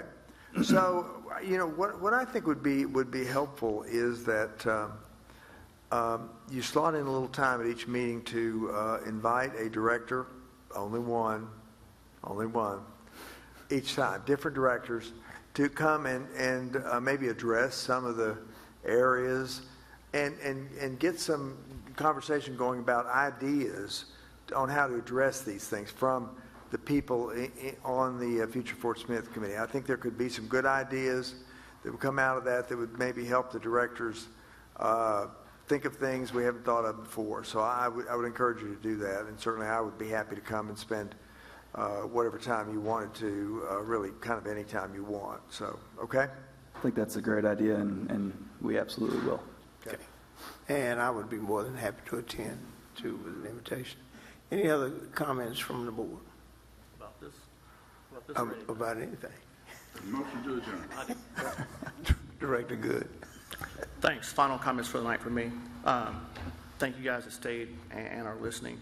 But I just wanted to make a comment on clearly communicating. And Tim, I'm done. Thank you. Oh, yeah. Yeah, clearly communicating. I've had the opportunity to sit in a meeting with Department of Justice and Carl and the mayor and Lance on an occasion. I know other directors have as well. And I just want to assure you guys that are still here and listening that there's been plenty of opportunity for the agency, for the state and federal agencies to hear from us the city's concerns and positions, and most importantly, those concerns and positions of our citizens. So there has been clear communication happening on the needs of Fort Smith and our citizens as it relates to the consent decree. Thank you. That's it. Thank you, Director LaVon Martin. Well, I guess my major takeaway from this meeting tonight is when I think back on a financial position, with all the departments in the city in general, it's in excellent financial condition, except for the utility department. And we have, a $500 million gap. So I would like for all the directors to think of, between now and the next meeting, how they propose that we address that, because it is something we have an obligation to address. So that's all I've got. And certainly on the consent decree issues, doing nothing is not an option. We must address these.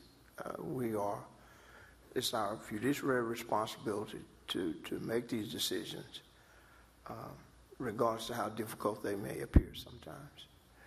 If there's nothing else, one announcement: city offices will be closed Monday, September 2nd for Labor Day.